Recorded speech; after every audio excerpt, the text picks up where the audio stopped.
ಓಂ ಸಮರ್ಥ ಸದ್ಗುರು ಶ್ರೀ ಸಾಯಿನಾಥಾಯ ನಮಃ. ಶ್ರೀ ಸಾಯಿ ಲೀಲಾಮೃತ ಅಧ್ಯಾಯ 23 ಸಮಾಧಾನ ನೀಡುವ ಸಮಾಧಿ. 1. ಜೀವನ್ಮುಕ್ತರು ಪ್ರಳಯದಲ್ಲಿಯೂ ನಶಿಸರೆಂದು ಭಗವದ್ಗೀತಾ ಮತ್ತು ಯೋಗವಾಸಿಷ್ಠ ಹೇಳುತ್ತಲಿವೆ. ಇನ್ನೂ ಪರಿಪೂರ್ಣ ದತ್ತಾವತಾರವಾದ ಶ್ರೀ ಸಾಯಿನಾಥರಿಗೆ ಜೀವಗಳನ್ನು ಉದ್ಧರಿಸುವುದೇ ಅವತಾರದ ಕಾರ್ಯವಾದ ಕಾರಣ ಅವರ ಭಕ್ತ ಜನರ ಉದ್ಧಾರದ ಲೀಲೆಗಳು ಮಹಾಸಮಾಧಿಗೆ ಪೂರ್ವದಂತೆಯೇ ಇಂದಿಗೂ ನಡೆಯುತ್ತಲಿವೆ. ಅಂತೆಯೇ ಭಕ್ತರೊಂದಿಗೆ ಅವರಿಗುಳ್ಳ ಅನುಬಂಧವೂ ಅಂತೆಯೇ ಮುಂದುವರಿಯುತ್ತಲಿದೆ. ಕಾಕಾ ಮಹಾಜನಿಗೆ ನವೆಂಬರ್ 13, 1918 ಕನಸಿನಲ್ಲಿ ಶ್ರೀ ಸಾಯಿ ದರ್ಶನವಿತ್ತು. ನಾನು ಮಹಾಸಮಾಧಿ ಆಗಿ ತಿಂಗಳು ಆಯಿತು, ಮಾಸಿಕ ಪೂಜೆ ಮಾಡು ಎಂದರು. ಅವನು ನಿದ್ದೆಯಿಂದ ನೋಡಲು ಆ ಮಾತು ಅಕ್ಷರಶಃ ನಿಜವಾಗಿದ್ದಿತ್ತು. ಆ ದಿನ ಅವನು ಶ್ರೀ ಸಾಯಿನಾಥರನ್ನು ಪೂಜಿಸಿ ಕಾಕಾ ದೀಕ್ಷಿತ್ ಪ್ರಧಾನ್ ಹೆಮ್ಮಠ್ ಪಂತರಿಗೆ ಭೋಜನವಿತ್ತನು. ಅಂತೆಯೇ ನಾಗೇಶ್ ಎಂಬ ಭಕ್ತನು ಶ್ರೀ ಸಾಯಿನಾಥರ ಸಮಾಧಿಯ ಪಕ್ಕದ ಕೋಣೆಯಲ್ಲಿಯೇ ಮಲಗುತ್ತಿದ್ದನು. ಆಗಾಗ ಅವನಿಗೆ ಮತ್ತು ಸಂಗಡಿಗರಿಗೆ ಸಮಾಧಿಯಿಂದ ಬಗೆಬಗೆಯ ಸಂಗೀತ ನಾದ ಕೇಳುತ್ತಲಿದ್ದವು. ಇದರೊಂದಿಗೆ ಅವರು ಆ ಕೋಣೆಯಲ್ಲಿ ಮಲಗುವುದು ಬಿಟ್ಟರು. ಕೆ ಪ್ರಧಾನಿಗೆ ಅನೇಕ ಬಾರಿ ಗುರುಸ್ಥಾನದಲ್ಲಿ ಶ್ರೀ ಸಾಯಿ ಭೌತಿಕವಾಗಿ ದರ್ಶನವಿತ್ತರು. ಒಮ್ಮೆ ತಾತ್ಯ ತೀವ್ರವಾದ ಉಬ್ಬಸದಿಂದ ಬಾಧಪಡುತ್ತಿದ್ದನು. ವೈದ್ಯರು ಔಷಧವನ್ನಿತ್ತು ಅದನ್ನು ಅಂಜೀರ್ ಹಣ್ಣು ರಸದೊಂದಿಗೆ ಸೇವಿಸೆಂದರು. ಅದು ಆ ಹಣ್ಣುಗಳ ದೊರಕುವ ಕಾಲವಲ್ಲ, ಋತು ಅಲ್ಲ. ಒಂದು ದಿನ ಆರತಿಯಾದ ಅನಂತರ ತಾತ್ಯ ಮನೆಗೆ ಹಿಂದೆ ತಿರುಗುತ್ತಲೇ ಮನದಲ್ಲಿ, ಈಗ ಬಾಬಾ ನನ್ನನ್ನು ಹಚ್ಚಿಕೊಳ್ಳಲರೆ, ಈ ಹಣ್ಣುಗಳ ದೊರಕದಲ್ಲವೇ, ಏನು ಮಾಡುವುದು ಎಂದುಕೊಂಡೆನು. ಆಶ್ಚರ್ಯ. ಬಾಗಿಲು ತೆರೆಯುತ್ತಿದ್ದಂತೆಯೇ ಪೂಜೆಯ ಮಂದಿರದಳು ಬಾಬಾರ ಪಟದ ಬಳಿ ಹಾಗೆ ಕೊಯ್ದ 14 ಅಂಜೂರದ ಹಣ್ಣುಗಳು ಇದ್ದವು. ಒಂದು ಚೈತ್ರ ಮಾಸದಿ ದಾಸಗನು ಶಿರ್ಡಿಯಲ್ಲಿ 17 ದಿನಗಳು ಹರಿಕತೆ ಮಾಡಿದನು. ಒಂದು ದಿನ ಬಾಬಾರ ಪಾದಗಳಿಂದ ಗಂಗಾ ಯಮುನಾ ನದಿಗಳ ಜಲ ಹರಿತ ಎಂದು ಲೀಲೆಯೇ ಬಣ್ಣಿಸಲು ಅದನ್ನು ಕೇಳಿದ ಭಕ್ತರು ನಂಬಲಿಲ್ಲ. ವಿಚಿತ್ರ. ಅಂದಿನಿಂದ ಕೆಲವು ದಿನಗಳು ಸಮಾಧಿಯ ಪಶ್ಚಿಮದ ಅಂಜಿನಿಂದ ನೀರು ಸಣ್ಣೆಯ ಧಾರೆಯಾಗಿ ಹರಿಯಲಾರಂಭಿಸಿತು. ಅದು ಎಲ್ಲಿಂದ ಬರುತ್ತದೆಂದೋ ಯಾರಿಗೂ ತಿಳಿಯಲಿಲ್ಲ. ಶ್ರೀ ಸಾಯಿ ಶಶೇರರಾಗಿದ್ದಾಗ ಅತಿ ಸಲುಗೆಯ ಕಾರಣ ಅವರನ್ನು ಸಾಕಷ್ಟು ಭಕ್ತಿ ಶ್ರದ್ಧೆಗಳಿಂದ ಪೂಜಿಸಲಾರದೆ ಹೋದನು ಎಂದು ಶ್ಯಾಮ ಪರಿತಪಿಸಿದನು. ಶ್ರೀ ಬಾಬಾ ಪ್ರಸಾದಿಸಿದ ಊದಿಯ ಪಟ್ಣವನ್ನು ತನ್ನ ಪ್ರಾಣಕ್ಕೆ ಸಮಾನವಾಗಿ ಪೂಜೆಯಲ್ಲಿ ಇರಿಸಿಕೊಂಡು ಇದ್ದನು. ಅವನು ಮುಂಬಯಿಗೆ ಹೋಗಿರಲು ಒಂದು ರಾತ್ರಿ ಶ್ರೀ ಬಾಬಾ ಕನಸಿನಲ್ಲಿ ಕಂಡು, ನಾನಿತ್ತ ಊದಿ ಪಟ್ಟಣವು ರಸ್ತೆಯ ಪಕ್ಕದ ಕಸದ ತೊಟ್ಟಿಯಲ್ಲಿ ಇದೆ, ಬೇಗ ಹೋಗು ಎಂದು ಎಚ್ಚರಿಸಿದರು. ಶ್ಯಾಮ ಮನೆ ಸೇರಿ ನೋಡಲು ಪೂಜೆಯಲ್ಲಿರಿಸಿದ ಆ ಊದಿ ಪಟ್ಟಣ ಇರಲಿಲ್ಲ. ಮನೆ ಶುಚಿಗೊಳಿಸುವ ಸಮಯದಲ್ಲಿ ಅದನ್ನು ಯಾರೋ ತೆಗೆದರು. ಮನೆಯ ಪಕ್ಕದಲ್ಲಿ ಇರುವ ಕಸದ ತೊಟ್ಟಿಯಲ್ಲಿ ನೋಡಲು ಆ ಊದಿಯ ಪಟ್ಟಣ ದೊರಕಿತು. 1942 ಶಿರಡಿಗೆ ಬರುವ ಭಕ್ತರ ಸಂಖ್ಯೆ ಬೆಳೆಯಲಾರಂಭಿಸಿತು. ಅವರಿಗಾಗಿ ವಸತಿ ಗೃಹಗಳನ್ನು ನಿರ್ಮಿಸಲೊಸಗೆ ಸಂಸ್ಥಾನದ ಅವರು ಗುರುಸ್ಥಾನದ ಬಳಿ ಭೂಮಿಯನ್ನು ಕುಳ್ಳಲೆಣಿಸಿದರಾದರೂ ಕೇಶವನಾರಾಯಣ್ ಕುಲಕರ್ಣಿ ಅದನ್ನು ಮಾರುವುದಿಲ್ಲವೆಂದನು. ಸಂಸ್ಥಾನದವರು ಶ್ರೀ ಸಾಯಿನಾಥರಿಗೆ ಮೊರೆಯಿಟ್ಟರು. ಅನಂತರ ಗುರುವಾರದ ದಿನ ರಾತ್ರಿ ಕುಲಕರ್ಣಿಗೆ ಕನಸಿನಲ್ಲಿ ಶ್ರೀ ಬಾಬಾ ಕಂಡು, ನಿಜವಾಗಿಯೂ ಆ ಭೂಮಿ ನನ್ನದು, ಅದನ್ನು ನೀನು ಸಂಸ್ಥಾನಕ್ಕೆ ತಕ್ಷಣವೇ ಮಾರಾಟ ಮಾಡು, ನಿನಗೆ 3 ಪಟ್ಟು ಲಾಭ ಬರುವುದು ಎಂದರು. ಅವನು ತಕ್ಷಣವೇ ಸಂಸ್ಥಾನಕ್ಕೆ ಮಾರಿದನು. ಆ ಹಣದಿಂದ ಅವನು ಗ್ರಾಮದಳು ಬೇರೊಂದು ಸ್ಥಳವನ್ನು ಕೊಳ್ಳಲು ನೋಡಿದಾಗ ಆ ಭೂಮಿಯ ಒಡೆಯ ಅದನ್ನು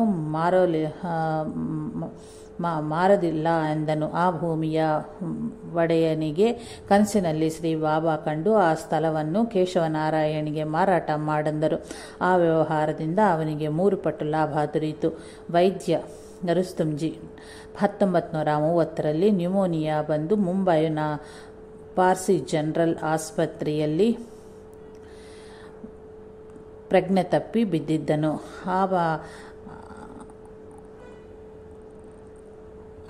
ಅರೆ ಪ್ರಜ್ಞಾವಸ್ಥೆಯಲ್ಲಿ ಅವನಿಗೆ ಒಬ್ಬ ಫಕೀರು ಕಂಡು, ನಾನು ಯಾರೆಂದು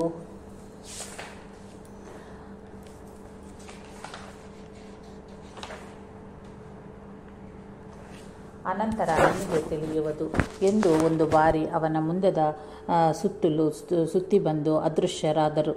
ಅನಂತರ ವೈದ್ಯರು ಅವನನ್ನು ಪರೀಕ್ಷಿಸಿ ಅವನು ಆರೋಗ್ಯದಿಂದಿರುವುದ ನೋಡಿ ನಿಬ್ಬರರಾಗದರು. ತನ್ನನ್ನು ಕಾಪಾಡಿದ ಫಕೀರರು ಯಾರೆಂದು ಅವನು ಆಲೋಚಿಸುತ್ತಿದ್ದನು. ಒಂದು ಬಾರಿ ಬಸ್ಸಿನಲ್ಲಿ ಪಕ್ಕದ ಪ್ರಯಾಣಿಕನ ಬಳಿ ಒಂದು ಪುಸ್ತಕದಲ್ಲಿ ಬಾಬಾರ ಪಟವನ್ನು ನೋಡಿದನು. ತನ್ನನ್ನು ಕಾಪಾಡಿದವರು ಅವರೇ ಎಂದು ಗುರುತಿಸಿ ಅವರ ಚರಿತ್ರೆಯ ಪಾರಾಯಣ ಮತ್ತು ಪೂಜೆಯನ್ನು ಪ್ರಾರಂಭಿಸಿದನು. ಅವನನ್ನು 1949ರಲ್ಲಿ ಶ್ರೀ ಸಾಯಿಬಾಬಾ ಸಂಸ್ಥಾನದವರು ಶಿರಡಿಯಲ್ಲಿನ ಆಸ್ಪತ್ರೆಯಲ್ಲಿ ನೇಮಿಸಿದರು. ಒಮ್ಮೆ ಇವನ ಹೆಂಡತಿಗೆ ಕಣ್ಣಿನ ಬೇನೆಯುಂಟಾಯಿತು.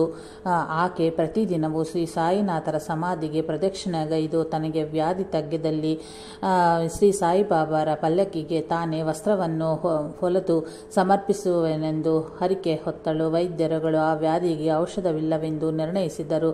ಆಕೆಯ ಆ ವ್ಯಾಧಿ 1 ವರ್ಷದೊಳಗೆ ಕಡಿಮೆ ಆಯಿತು. ಆಕೆ ತನ್ನ ಹರಿಕೆಯನ್ನು ಸಲ್ಲಿಸಿದಳು.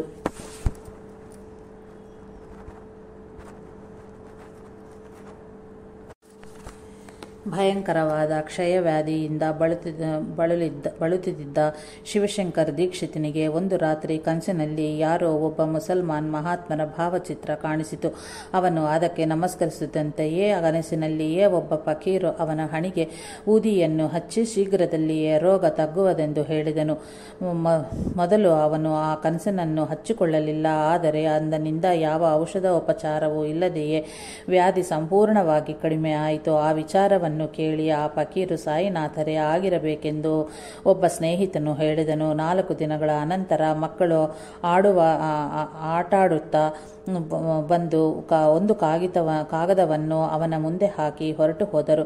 ಅದರಲ್ಲೂ ಸಾಯಿನಾಥರ ಸಮಾಧಿಯ ಭಾವಚಿತ್ರ, ಅದರ ಮೇಲೊಂದು ಸಾಯಿನಾಥರ ಪಟವೂ ಇದ್ದವು. ತನಗೆ ಸ್ವಪ್ನ ದರ್ಶನವಿತ್ತದ್ದು ಅವರೇ ಎಂದು ಗುರುತಿಸಿ ಅವನು ಶಿರಡಿಗೆ ಹೋದನು. ಆದರೆ ಅಲ್ಲಿ ಸಮಾಧಿಯ ಹಿಂಭಾಗದಲ್ಲಿ ಚಿತ್ರಪಟಕ್ಕೆ ಬದಲು ಅಮೃತಶಿಲೆಯ ವಿಗ್ರಹವು ಇರುವುದು ನೋಡಿದನು. ಭಕ್ತರನ್ನು ವಿಚಾರಿಸಲು 1954ರ ವಿಜಯದಶಮಿಯ ಪೂರ್ವದವರೆಗೂ ಅಲ್ಲಿ ಚಿತ್ರಪಟವೇ ಇದ್ದಿತೆಂದು ವಿಜಯದಶಮಿಯಂದೇ ಆ ವಿಗ್ರಹವನ್ನು ಪ್ರತಿಷ್ಠೆಗೈದರೆಂದು ಹೇಳಿ ತತ್ಪೂರ್ವ ಸಮಾಧಿಯ ಬಳಿ ಪೂಜೆಯಾಗುತ್ತಲಿದ್ದ ಆ ಭಾವಚಿತ್ರವನ್ನು ತೋರಿಸಿದರು. ಚಿತ್ತೂರು ಜಿಲ್ಲೆಯಳು ಒಂದು ಗ್ರಾಮದಿ 1959ರಲ್ಲಿ ಮೊಹರಂ ಹಬ್ಬದ ದಿನ ಮುಸಲ್ಮಾನರೆಲ್ಲರೂ ಸಮಾವೇಶಗೊಂಡರು.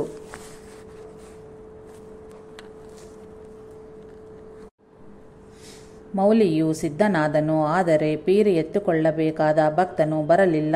ಆಗ ಅಲ್ಲಿದ್ದ ತಿರುವಳಂಗಳನ್ನು ಪೀರು ಎತ್ತುಕೊಳ್ಳೆಂದರು. ಅವನ ನಡುವಿಗೆ ಪೀರ್ ದಂಡವನ್ನು ಕಟ್ಟಿ ಆ ವಸ್ತ್ರದಿಂದ ಅವನ ಮುಖವನ್ನು ಆಚ್ಛಾದಿಸಿದರು. ತಕ್ಷಣವೇ ಅವನಿಗೆ ಬಾಹ್ಯ ಸ್ಮೃತಿ ತಪ್ಪಿತು. ನನಗೆ ಒಮ್ಮೆಲೆ ಹೊಳೆಯುವ ಕಾಂತಿ ಕಂಡಿತು. ಎಲ್ಲಿಯೂ ಸಣ್ಣ ಕಲ್ಲಾಗಲಿ ಹಲ್ಲು ಕಡ್ಡಿಯಾಗಲಿ ಇಲ್ಲದ ಬ್ರಹ್ಮಾಂಡವಾದ ಮೈದಾನವು ಎಲ್ಲೆಡೆಯೂ ಕಂಡಿತು. ಸಣ್ಣ ಬಾಲಕನಂತೆನಿರುವ ನನ್ನೆಡೆ ಕೈಗಳನ್ನು ಚಾಚುತ್ತಾ ದೂರದಲ್ಲಿ ಒಬ್ಬ ವೃದ್ಧ ಕಂಡರು. ಇಷ್ಟರಲ್ಲಿ ಯಾರೋ ನನ್ನನ್ನು ಅಲುಗಾಡಿಸಿದ ಕಾರಣ ನನಗೆ ಬಾಹ್ಯ ಸ್ಮೃತಿಯುಂಟಾಯಿತು. ಆಗಲಿಂದ ಭಕ್ತಿಗೀತೆಗಳು, ಭಗವದ್ಗೀತೆಯನ್ನು ಕೇಳಿದರು. ಶ್ರೀ ವೆಂಕಟೇಶ್ವರ ಸ್ವಾಮಿಯನ್ನು ಕಂಡರೂ ಇಡೀ ಶರೀರವೇ ಕಂಪಿಸಿ ಕಣ್ಣೀರು ಹರಿಯುವುದು. ಒಂದು ಬಾರಿ ಸಾಯಿನಾಥರ ಪಟವನ್ನು ಕೊಂಡೆನು. ಯಾಕೋ ಕಾಣೆ ಆ ಮೂರ್ತಿ ನನಗೆ ಅತ್ಯಂತ ಪರಿಚಯವಿದ್ದಂತೆ ತೋರಿತು. ಒಂದು ದಿನ ರೇಡಿಯೋದಲ್ಲಿ ಭಕ್ತಿಗೀತ ಮತ್ತು ನಾಮಾವಳಿಯನ್ನು ಕೇಳುತ್ತದಂತೆಯೇ ನನಗೆ ಬಾಹ್ಯ ಸ್ಮೃತಿ ತಪ್ಪಿ ಅಂದು ಪೀರನ್ನ ಎತ್ತಿಕೊಂಡಾಗ ಆದ ದರ್ಶನವೇ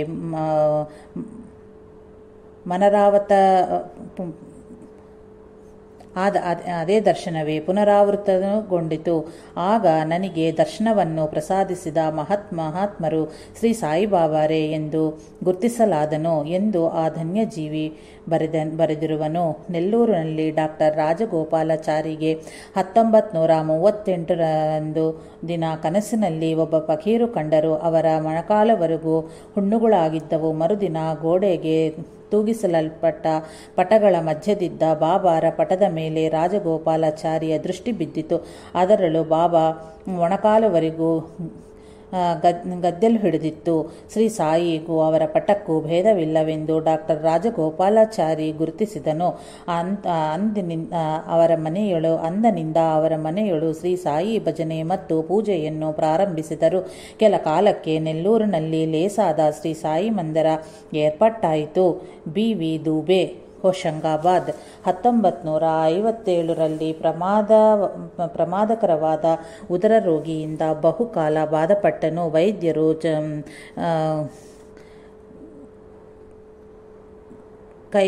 ಕೈಬಿಳಿದ ಕಾರಣ ಶ್ರೀಕೃಷ್ಣನ್ನು ಧ್ಯಾನಿಸುತ್ತಿದ್ದರು.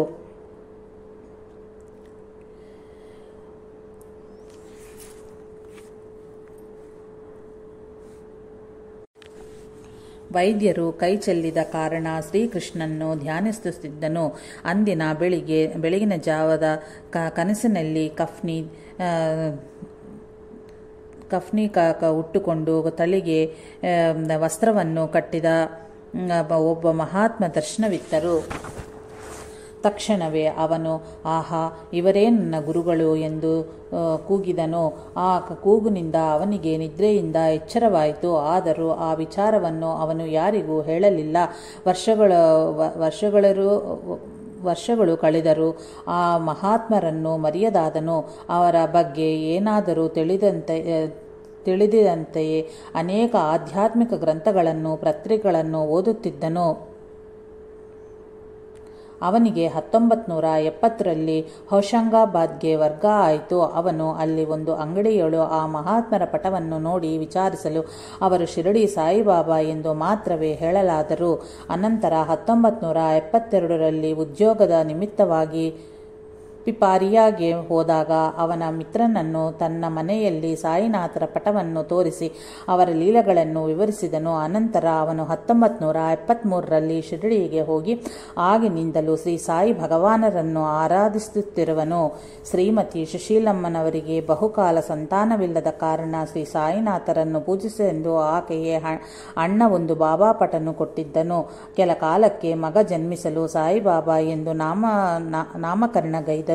ಒಂದು ಬಾರಿ ಆಕೆಗೆ ತೀವ್ರವಾದ ವಿರೇಚನವಾಗಿ ಎಷ್ಟು ಔಷಧೋಪಚಾರ ಮಾಡಿದರೂ ಸಹಿತ ಕಡಿಮೆಯಾಗಲಿಲ್ಲ. ಆಕೆ 21ನೇ ದಿನ ಬೆಳಗಿನ ಜಾವ ಹೊರಕ ಹೋಗಲಾರದೆ ಮಂಚದ ಪಕ್ಕದಲ್ಲಿಯೇ ಕುಳಿತಿದ್ದಳು. ಶ್ರೀ ಸಾಯಿನಾಥರು ಆ ಕೋಣೆಯಲ್ಲಿ ಪ್ರವೇಶಿಸಿ, ಆ ಗೂಡಿನಲ್ಲಿ ತಾಯತ್ತನ್ನು ಇಟ್ಟಿರುವನು, ಕಟ್ಟಿಕೋ, ಬಾಧೆ ಕಡಿಮೆ ಆಗ್ತದೆ, 3ನೇ ದಿನ ಅದನ್ನು ಬಿಸಾಡು ಎಂದು ಹೇಳಿ ಹೊರಟು ಹೋದರು. ಯಾವ ಗೂಡಿನಲ್ಲಿ ಬಾಬಾ ಎಂದು ಕೂಗಿ ಕೇಳಲು ಎಲ್ಲರೂ ಆಕೆಗೆ ಭ್ರಮ ಉಂಟಾಗಬಹುದು ಎಂದು ಭಾವಿಸಿದರು. ಆದರೆ ಗೂಡಿನಲ್ಲಿ ನೋಡಲು ತಾಯತ್ತು ಇದ್ದಿತ್ತು. ಅದನ್ನು ಕಟ್ಟಿಕೊಳ್ಳದಂತೆಯೇ ವಿರೇಚನ ನಿಂತಿತು. ಅನಂತರ ಆಕೆಯ ಗಂಡ ಪಿಳ್ಳೆಯವರು ಕೆಲ ಕಾಲಕ್ಕೆ ನಿವೃತ್ತಿಯನ್ನು ಹೊಂದುವರನ್ನಲ್ಲೂ ಅವರ ಮಗ ಸಾಯಿಬಾಬಾನು MSc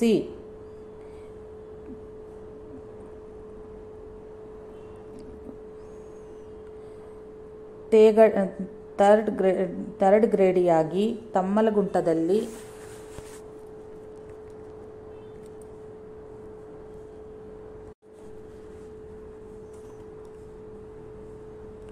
ಅವರ ಮಗ ಸಾಯಿಬಾಬಾನು MSc ತೇಗ್ರಡಿಯಾಗಿ ತುಮ್ಮಲಗಂಟದಲ್ಲಿ ಬಂಧುಗಳ ಮನೆಯಲ್ಲಿ ತಂಗಿದ್ದು ಉದ್ಯೋಗಕ್ಕಾಗಿ ಪ್ರಯತ್ನಿಸುತ್ತಿದ್ದನು. ಕೆಲ ಕಾಲಕ್ಕೆ ಶ್ರೀ ವೆಂಕಟೇಶ್ವರ ವಿಶ್ವವಿದ್ಯಾಲಯದಲ್ಲಿ ಇಂಟರ್ವ್ಯೂಕ್ಕೆ ಕರೆ ಬಂದಿತ್ತು. ಶಿಫಾರಸು ಇಲ್ಲದಿದ್ದಲ್ಲಿ ಸಂದರ್ಶನಕ್ಕೆ ಹೋಗಿಯೂ ಪ್ರಯೋಜನವಿಲ್ಲವೆಂದು ತಿಳಿದರೂ ತಾಯಿಯಾದ ಸುಶೀಲಮ್ಮನವರು ಒತ್ತಾಯದ ಮೇಲೆಗೆ ಸಂದರ್ಶನಕ್ಕೆ ಹಾಜರಾದನು. ಆಗಸ್ಟ್ 24, 1976 ಶ್ರೀಮತಿ ಸುಶೀಲಮ್ಮನವರಿಗೆ ಶ್ರೀ ಸಾಯಿನಾಥರು ಸ್ವಪ್ನ ದರ್ಶನವಿತ್ತು. ನಿನ್ನ ಮಗನ ಕಾಗದ ಪತ್ರಗಳು ತುಮ್ಮಲಗುಂಟಕ್ಕೆ ಬಂದಿರುವುವು, ಅದನ್ನು ತರಿಸಿಕೊಂಡು ಉದ್ಯೋಗಕ್ಕೆ ಸೇರೆಂದು ಹೇಳು ಎಂದು 2-3 ಬಾರಿ ಹೇಳಿದರು. ತುಮ್ಮಲಗುಂಟದ ಬಂಧುಗಳಾದರೂ ಆಗ ಕಾಳಹಸ್ತಿಯಲ್ಲಿ ಇದ್ದರು. ಅವರಿಗೆ ಪಿಳ್ಳೆಯವರು ಪತ್ರ ಬರೆಯಲು ಆ ಕಾಗದ ಪತ್ರಗಳು ತುಮ್ಮಲಗುಂಟ ಸೇರಿವೆ ಎಂದು, ತಕ್ಷಣವೇ ಅವನು ಉದ್ಯೋಗಕ್ಕೆ ಸೇರಬೇಕು ಎಂದು ಟೆಲಿಗ್ರಾಮ್ ಬಂದಿರುವುದಾಗಿ ಉತ್ತರ ಬಂದಿತ್ತು. ಅವನು ಅಂತೆಯೇ ಉದ್ಯೋಗಕ್ಕೆ ಸೇರಿದ ಕಾರಣ ಪಿಳ್ಳೆಯವರು ನಿವೃತ್ತರಾಗುವುದಕ್ಕೆ ಮೊದಲೇ ಆ ಕುಟುಂಬಕ್ಕೆ ಒಂದು ಆಧಾರವ ಏರ್ಪಟ್ಟಿತ್ತು. ಮತ್ತೆ ಕೆಲ ಕಾಲಕ್ಕೆ ಶ್ರೀಮತಿ ಸುಶೀಲಮ್ಮನಿಗೆ ದೃಷ್ಟಿ ಮಂದವಾಗಲಾರಂಭಿಸಿತು. ಅದಕ್ಕೆ ಆಕೆ ಬಾಧೆಗೊಳಗಾಗಲು ಶ್ರೀ ಸಾಯಿನಾಥರು ಕನಸಿನಲ್ಲಿ ಕಂಡು ಕರ್ಮಾನುಸಾರ ಅನುಭವಿಸುವುದು ತಪ್ಪದು. ಈ ಜನ್ಮದಲ್ಲಿ ಅನುಭವಿಸಿತೀಯೋ ಅಥವಾ ಮರುಜನ್ಮದಲ್ಲಿ ಅನುಭವಿಸಿತೀಯೋ ಹೇಳು ಎಂದರು. ಆಕೆ ಉತ್ತರಿಸುವಷ್ಟು ಒಳ್ಳೆಗೆ ಎಚ್ಚರಿಕೆ ಆಯಿತು. ಆದ ಅನಂತರ ಆಕೆ ಬೇರೊಂದು ಬಾಧೆಯಲ್ಲಿ ಬೇಯುತ್ತಿರಲು ಶ್ರೀ ಸಾಯಿ ಕನಸಿನಲ್ಲಿ ಕಂಡು ಶ್ರೀರಾಮ ರಾಮ ರಾಮೇತಿ ರಮೇ ರಾಮೇ ಮನೋರಮೆ ಎಂಬ ಶ್ಲೋಕವನ್ನು ಜಪಿಸಿದೆಂದರು.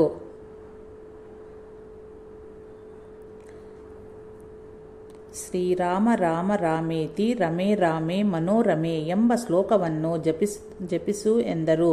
1978 ಮಾರ್ಚ್ ತಿಂಗಳಲ್ಲಿ ಆಕೆ ಕಣ್ಣಿಗೆ ಶಸ್ತ್ರಚಿಕಿತ್ಸೆ ಮಾಡಿಸಿಕೊಂಡು ಮನೆಗೆ ಹಿಂದಿರುಗಿದ ಅನಂತರ ರಾತ್ರಿ ಮಹಡಿಯ ಮೇಲೆ ಹೊರಗಡೆಯ ಮಲಗಿರಲು ಬಾವಲಿ ಎಂದು ಆಕೆ ಕಣ್ಣು ಕಿತ್ತು ಅಂದರೆ ಗಾಯ ಮಾಡಿತು.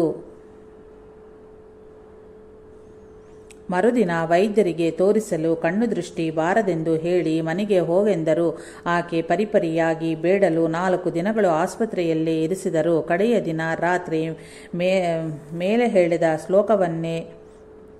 ದಿನ ರಾತ್ರಿ ಕನಸಿನಲ್ಲಿ ಶ್ರೀ ಸಾಯಿ ಆಕೆಗೆ ಮತ್ತೆ ದರ್ಶನವಿತ್ತು. ಕಣ್ಣಿನ ಕಟ್ಟು ಬಿಚ್ಚಿ ತೀರ್ಥವನ್ನು ಕೊಟ್ಟರು. ಮೇಲೆ ಹೇಳಿದ ಶ್ಲೋಕವನ್ನೇ ಹೇಳಿಸಿ ಈಗ ಕಾಣಿಸುತ್ತೀಯಾ ಎಂದು ಕೇಳಿದರು. ಕಾಣಿಸುತ್ತಿದೆ, ಆದರೆ ಈ ಕರ್ಮವನ್ನು ಮರುಜನ್ಮದಲ್ಲಿ ಅನುಭವಿಸಬೇಕೆಂದರಲ್ಲವಾ ಎಂದು ಬಾಧೆಗೊಳಗಾದಳು. ನಿನಗೆ ದೃಷ್ಟಿ ಕೊಡದೇ ಇದ್ದರೂ ಆಕ್ಷೇಪಣೆ ತಪ್ಪದು ಎಂದು ಗರ್ಜಿಸಿ ಅಂಧರಿಗೆ ಅನ್ನ ಸಂತರ್ಪಣೆಯನ್ನು ಮಾಡಿ ಕೈಲಾದಷ್ಟು ಸಹಾಯ ಮಾಡು. ದೇವರಿಗೆ 10 ತೆಂಗಿನಕಾಯಿಗಳನ್ನ ಓಡಿ ಆ ಕರ್ಮ ತೊಲಗತ್ತೆ ಎಂದರು. ಬೆಳಿಗ್ಗೆ ಆಕೆಯ ಕಣ್ಣಿನ ಕಟ್ಟನ್ನು ಬಿಚ್ಚಿದ ಅನಂತರ ಆಕೆಗೆ ಕಣ್ಣು ಕಾಣಿಸುತ್ತಿತ್ತು. ಅದು ಬಾಬಾರ ಲೀಲೆಯೇ ಹೌದೆಂದರು ವೈದ್ಯರು. ಅಂದರೆ ಆಕೆಗೆ ಸಂತಾನ, ಆರೋಗ್ಯ, ಜೀವನೋಪಾಧಿ, ಕರ್ಮ ನಿವೃತ್ತಿಯನ್ನು ಶ್ರೀ ಸಾಯಿನಾಥರು ಪ್ರಸಾದಿಸಿದರು.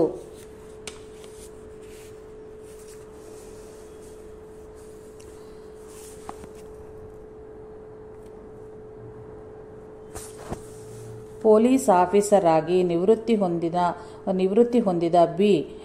ಉಮಾಮಹೇಶ್ವರರಾವ್ ಅವರಿಗೆ 1960ರಿಂದ ಹೃದಯ ಸಮಸ್ಯೆ ಪ್ರಾರಂಭವಾಗಿ ಆಗಾಗ ಎದೆ ನೋವಿನಿಂದ 2-3 ದಿನಗಳು ಪ್ರಜ್ಞೆ ಇಲ್ಲದೆ ಮಲಗುತ್ತಿದ್ದರು.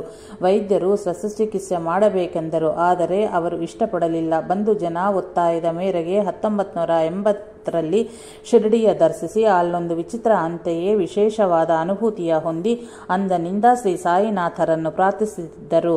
ಸೆಪ್ಟೆಂಬರ್ 1983ರಲ್ಲಿ ಅವರು ಎದೆ ನೋವಿನಿಂದ ಪ್ರಜ್ಞೆ ಕಳೆದುಕೊಂಡರು. ನಾಡಿ ಬಡಿತವಾದರೂ 40ಕ್ಕೆ ಇಳಿದು ಹೋಯಿತು. 3ನೆಯ ದಿನ ಬೆಳಗಿನ ಜಾವ 3 ಗಂಟೆಗೆ ಕನಸಿನಲ್ಲಿ ಒಬ್ಬ ಫಕೀರು ಅವರ ಹಣೆಗೆ ಊದಿ ಹಚ್ಚಿ ಬಾಧೆ ಕಡಿಮೆ ಆಗತ್ತೆ ಅಂತ ಹೇಳಿದರು.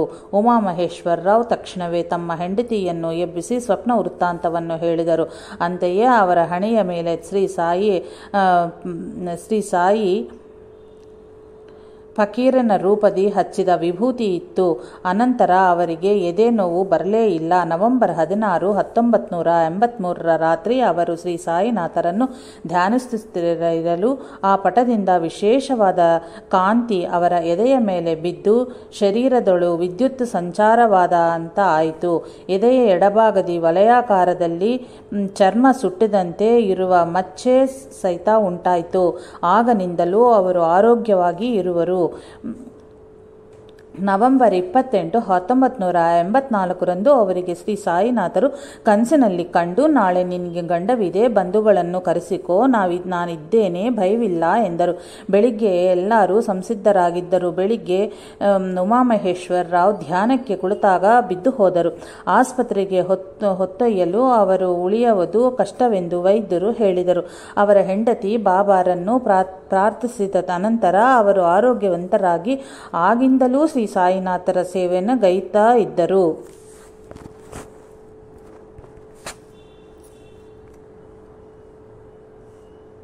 ದಶರಥ ರಾಮಯ್ಯ ಕಲಿಚೇಡು ಹೀಗೆ ಬರುತ್ತಿರುವನು. 1981ರಲ್ಲಿ ಒಂದು ರಾತ್ರಿ ನಮ್ಮ ಮನೆಯ ಎದುರು ರಾಮಮಂದಿರದಲ್ಲಿ ನಡೆದ ಶ್ರೀ ಸಾಯಿನಾಥರ ಸತ್ಸಂಗದಿಂದ ನನ್ನ ತಾಯಿ ಪ್ರಸಾದವನ್ನು ತಂದು ನನಗೂ ಕೊಟ್ಟಳು. ನಾನದನ್ನು ಸೇವಿಸಿ ಮಲಗಿದ ಅನಂತರ ಶ್ರೀ ಬಾಬಾ ಕನಸಿನಲ್ಲಿ ಕಂಡು ತಮಗೆ ಕಾಡು ಸಂಪಿಗೆಯ ಮಾಲೆಯನ್ನು ಹಾಕು ಅಂತ ಹೇಳಿದರು. ಮರುದಿನ ಅದನ್ನು ಸಮರ್ಪಿಸಿದಾಗಿಂದಲೂ ಶ್ರೀ ಬಾಬಾ ನಮ್ಮನ್ನು ಕಾಪಾಡುತ್ತಾ ಇದ್ದಾರೆ. ಸುಮಾರು 20 ದಿನಗಳಿಗೆ ನನಗೆ ಎದೆಸೂಲಿ ಬಂತು. ನನ್ನ ಕೋಣೆಯಲ್ಲಿ ಮಲಗಿದ್ದನು. ಕನಸಿನಲ್ಲಿ ಒಬ್ಬ ಆಜಾನುಬಾಹುವಿನ ಪಾದ ಮಾತ್ರ ನನ್ನ ಮೇಲಿನಿಂದ ದಾಟಿಕೊಂಡು ಹೋಯಿತು. ನಾನು ಅದನ್ನು ಮುಟ್ಟಿ ನಮಸ್ಕರಿಸಿದನು. ನನ್ನ ಮಂಚದ ಮೇಲಿದ್ದ 3 ವೀಳದಲ್ಲೇ 2 ಅಡಿಕೆಗಳನ್ನು ತಿನ್ನೆಂಬ ಆದೇಶ ಕೇಳಿಬರಲು ಅಂತೆಯೇ ತಿಂದನು. ಬೆಳಗಾಗುತ್ತಲೇ ಎದೆಸೂಲಿ ಕಡಿಮೆಯಾಯಿತು. ಮತ್ತೊಂದು ತಿಂಗಳಲ್ಲಿ ಹೊಟ್ಟೆಯೂತ, ಆಯಾಸವೂ ಉಂಟಾದವು. ಮನೆಯಲ್ಲಿ ಎಲ್ಲರೂ ಅನ್ನ ನೀರನ್ನು ತೊರೆದು ನನ್ನ ಮಂಚದ ಸುತ್ತಲೂ ಕುಳಿತರು. ನನಗೆ ನಿದ್ರೆ ಆವರಿಸುತ್ತಂತೆಯೇ ಕನಸಿನಲ್ಲಿ ಶ್ರೀ ಸಾಯಿ ದರ್ಶನವಿತ್ತು. ಸಾಸಿವೆ ಗಾತ್ರದ ಒಂದು ಮಾತ್ರೆಯನ್ನು ಬಾಯಲ್ಲಿ ಹಾಕಿದರು. ಬೆಳಗಾಗುವ ಹೊತ್ತಿಗೆ ನಾನು ಸ್ವಸ್ಥನಾದನು. ಮತ್ತೊಮ್ಮೆ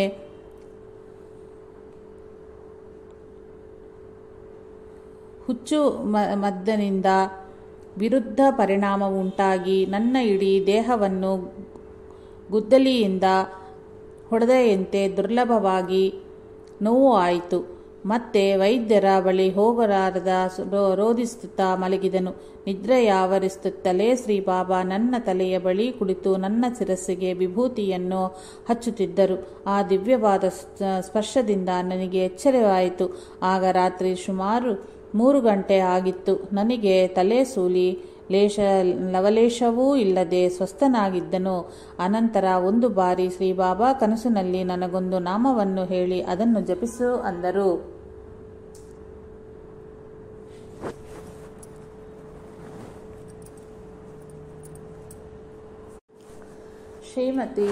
ಶ್ರೀಮತಿ ಶೇಷಾರತ್ನಂ ಒಂಗೋಲು ಹೀಗೆ ಬರೆದಿರುವರು. ಬಾಬಾ ಮಂದಿರದಲ್ಲಿ ನಡೆಯುವ ಅನ್ನದಾನಕ್ಕೆ ಅಡಿಗೆ ಮಾಡುತ್ತಿದ್ದ ಕಾರಣ ಸಣ್ಣ ವಯಸ್ಸಿನಿಂದಲೇ ನನ್ನಲ್ಲಿ ಬಾಬಾರ ಮೇಲೆ ಭಕ್ತಿಯು ಮತ್ತಷ್ಟು ಜಾಗೃತವಾಗಿದ್ದಿತ್ತು.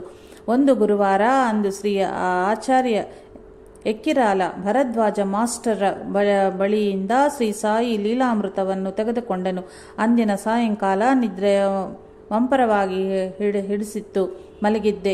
ಶಿರಡಿಯಲ್ಲಿನ ಮಸೀದು ಮತ್ತು ಶ್ರೀ ಸಾಯಿನಾಥರ ಸಮಾಧಿಯ ದರ್ಶನವಾಯಿತು. ಸಮಾಧಿಯ ಮೇಲೆ ಗಾಳಿಯಲ್ಲಿ ಶ್ರೀ ಸಾಯಿನಾಥರು ಆಸನರಾಗಿ ದರ್ಶನವಿತ್ತರು. ಅವರು ನನ್ನತ್ತ ಬೆತ್ತವನ್ನು ತೋರಿಸಿ ತಮ್ಮ ಎದುರು ಸುಖಾಸನದಲ್ಲಿ ಕುಳಿತು ತಲೆಯ ಮೇಲೆ ಸೆರಗನ್ನು ಹೊದ್ದಿಕೊಳ್ಳಲು ಹೇಳಿದರು. ಅಂತೆಯೇ ಮಾಡಲು ಒಂದು ಯೋಗ ಮುದ್ರೆಯನ್ನು ತೋರಿಸಿ ಅರಬ್ಬಿಯಲ್ಲಿ ಒಂದು ಮಂತ್ರವನ್ನು ಹೇಳಿ ಅದನ್ನು ಜಪಿಸು ಎಂದರು. ಎಚ್ಚರವಾದ ಅನಂತರ ಆ ಮಂತ್ರವನ್ನು ಮರೆತು ಹೋದನು. ಆ ವಿಷಯವನ್ನು ಆಚಾರ್ಯ ಶ್ರೀ ಭರದ್ವಾಜ ಅವರಿಗೆ ಹೇಳಲು ಅವರು ಆ ಮಂತ್ರವನ್ನು ಒಂದು ಕಾಗದದ ಮೇಲೆ ಬರೆದುಕೊಟ್ಟರು. ನನ್ನ 6 ವರ್ಷದ ಮಗಳು ಶ್ರೀ ಸಾಯಿ ಲೀಲಾಮೃತ ಗ್ರಂಥವ ಅಕ್ಷರಗಳನ್ನು ಜೋಡಿಸಿಕೊಂಡು ಓದುವಾಗ ತಪ್ಪುಗಳಾಗಿ ಬಾಬಾರು ಕನಸಿನಲ್ಲಿ ಕಂಡು ಸರಿಯಾಗಿ ಓದಿದ್ದರೆ ಹೊಡೆಯುವ ಎಂದರು. ನನ್ನ ಮಗಳು ಬೆದರಿ ಆ ಗ್ರಂಥವ ಓದುವುದನ್ನೇ ನಿಲ್ಲಿಸಿಬಿಟ್ಟಳು. ಆಚಾರ್ಯ ಶ್ರೀ ಭರದ್ವಾಜ ಅವರಿಗೆ ಈ ವಿಚಾರವ ಹೇಳಲು ಮಗಳಿಗೆ ಪ್ರಸಾದವ ಕೊಟ್ಟು, ಈ ಬಾರಿ ಸರಿಯಾಗಿ ಓದು, ಬಾಬಾ ಹೊಡೆಯುವುದಿಲ್ಲ, ಬಿಡು ಎಂದರು. ಅಂದು ರಾತ್ರಿ ಮತ್ತೆ ನನ್ನ ಮಗಳ ಕನಸಿನಲ್ಲಿ ಬಾಬಾ ದರ್ಶನ ಕೊಟ್ಟು ಭಯಬೇಡ, ಓದು ಎಂದು ಪ್ರೇಮದ ನಗು ಮಗುದಿಂದ ಹೇಳಿದರು. ಕೆ ನವನೀತಂ ವಡಮಾಲಪೇಟ ಎಂಬಾಕೆ ಹೀಗೆ ಬರೆದಿರುವಳು. ನಾನು 1975ರಲ್ಲಿ MA ಪದವಿಯಲ್ಲಿ ಉತ್ತೀರ್ಣಲಾಗಿ ಯೋಗ ಶಿಕ್ಷಣ ಶಿಬಿರದೊಳು ಶಿಕ್ಷಣ ಪಡೆಯುತ್ತಿರಲು ನನ್ನ ಸಹಪಾಠಿ ಸುಲೋಚನಾ ಓದುತ್ತಲಿದ್ದ ಶ್ರೀ ಸಾಯಿ ಲೀಲಾಮೃತವನ್ನು ಆಲಿಸಿ ಆ ಗ್ರಂಥವನ್ನು ತರಿಸಿಕೊಂಡು ಪಾರಾಯಣ ಮಾಡುತ್ತಲಿರುವನು. ಒಂದು ದಿನ ಧ್ಯಾನದಲ್ಲಿ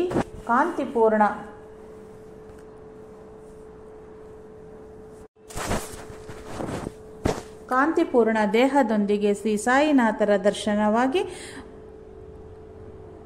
ಪದಗಳಲ್ಲಿ ವರ್ಣಿಸಲಾಗದಷ್ಟು ಸಂತೋಷವಾಯಿತು. ಮರುದಿನ ನನ್ನ ಸೋದರಳಿಯ ಜ್ವರದಿಂದ ಮರಣವನ್ನಪ್ಪಿದಂತೆ ಕಂಡು ನಾನು ಸಾಯಿನಾಥರನ್ನು ಸ್ಮರಿಸಿ ಅವನ ದೇಹವನ್ನು ಸ್ಪರ್ಶಿಸಿದಂತೆಯೇ ಅವನು ಪುನರ್ಜೀವಿತನಾದನಂತೆ ಕಂಡಿತು. ಆಗ ನಮ್ಮ ಊರಿನಲ್ಲಿ ಅವನಿಗೆ ನಿಜವಾಗಿಯೂ ಜ್ವರ ಬಂದು ಸ್ವಲ್ಪದಲ್ಲಿಯೇ ಬಹುದೊಡ್ಡ ಪ್ರಮಾದ ತಪ್ಪಿದಂತೆ. ಒಮ್ಮೆ ಧ್ಯಾನದಲ್ಲಿ ನನ್ನ ಶರೀರ ಮೇಲಕ್ಕೆ ಹಾರಿ ದೂರ ಬೀಳುತ್ತಿದ್ದ ಕಾರಣ ನೋವು ಉಂಟಾಗಿ ಜ್ವರ ಬಂದಿತ್ತು. ಆಗ ಊದಿ ಸೇವಿಸಿ ಬಾಬಾರ ಸಂದೇಶಕ್ಕಾಗಿ ಶ್ರೀ ಸಾಯಿ ಲೀಲಾಮೃತ ಗ್ರಂಥವನ್ನು ತೆರೆದು ನೋಡಲು ಪ್ರಧಾನನೊಂದಿಗೆ ಅವನ ತಾಯಿಗ ಪಾರ್ಶ್ವವಾಯು ಬಡಿದುದ ಬಗ್ಗೆ ಶ್ರೀ ಸಾಯಿ 4 ದಿನದಲ್ಲೇ ಕಡಿಮೆ ಆಗುವುದು ಹೇಳುತ್ತಿರುವುದು ಬಂದಿತ್ತು. ಆದ್ದರಿಂದ ನನಗೆ ಅತ್ಯಂತ ನೋವು ಇದ್ದರೂ ಔಷಧಿ ಸೇವಿಸಲಿಲ್ಲ. 4ನೇ ದಿನ ರಾತ್ರಿ 9:30 ಗಂಟೆಗಳಾದರೂ ನೋವು ಶಮನವಾಗುವ ಯಾವ ಲಕ್ಷಣವೂ ಕಾಣಲಿಲ್ಲ. ನಾನು ಸುಲೋಚನಾ ಬಾಬಾರ ಬಗ್ಗೆ ಮತ್ತು ಆಚಾರ್ಯ ಭರದ್ವಾಜರ ಬಗ್ಗೆ 11:30ವರೆಗೂ ಮಾತನಾಡಿಕೊಂಡು ಮಲಗಿದವು. ನಿದ್ರೆಯ ಆವರಿಸಿದ 5 ನಿಮಿಷಗಳಲ್ಲಿಯೇ ನನ್ನನ್ನು ಯಾರೋ ಬಲವಾಗಿ ಒತ್ತಿದಂಗಾಗಿ ಭಯದಿಂದ ಬಾಬಾ ಎಂದು ಕೂಗಿ ಕರೆಯಲಾಗಲಿಲ್ಲ. ಬೆಳಗಾಗುವ ಹೊತ್ತಿಗೆ ನನ್ನ ಶರೀರದ ಎಲ್ಲ ನೋವುಗಳೂ ಕಡಿಮೆಯಾದವು. ಅಂದಿನಿಂದ ನನ್ನ ಬಾಯೊಳು ಶಿವನಾಮಕ್ಕೆ ಬದಲಾಗಿ ಸಾಯಿನಾಮ ಉಚ್ಚರವಾಗುವುದ ಕಂಡು ನನಗೆ ಆಶ್ಚರ್ಯವನಿಸಿತು. ಶಿರ್ಡಿಯಲ್ಲಿ ಸಮಾಧಿಯ ಹಿಂದೆ ಪ್ರತಿಷ್ಠಾನಗೊಂಡ ವಿಗ್ರಹವನ್ನು ಕೆತ್ತರಿಸುವ ಮುಂಬೈನಿಂದ ವಸಂತ್ ಬಾಲಾಜಿ ತಾಲೀಂ ಎಂಬ ಶಿಲ್ಪಿ ಬಂದನು. ಅನೇಕ ದೃಷ್ಟಿಕೋನಗಳಿಂದ ತೆಗೆದ ಸಾಯಿಬಾಬಾರ ಭಾವಚಿತ್ರಗಳು ಇರಲಿಲ್ಲ.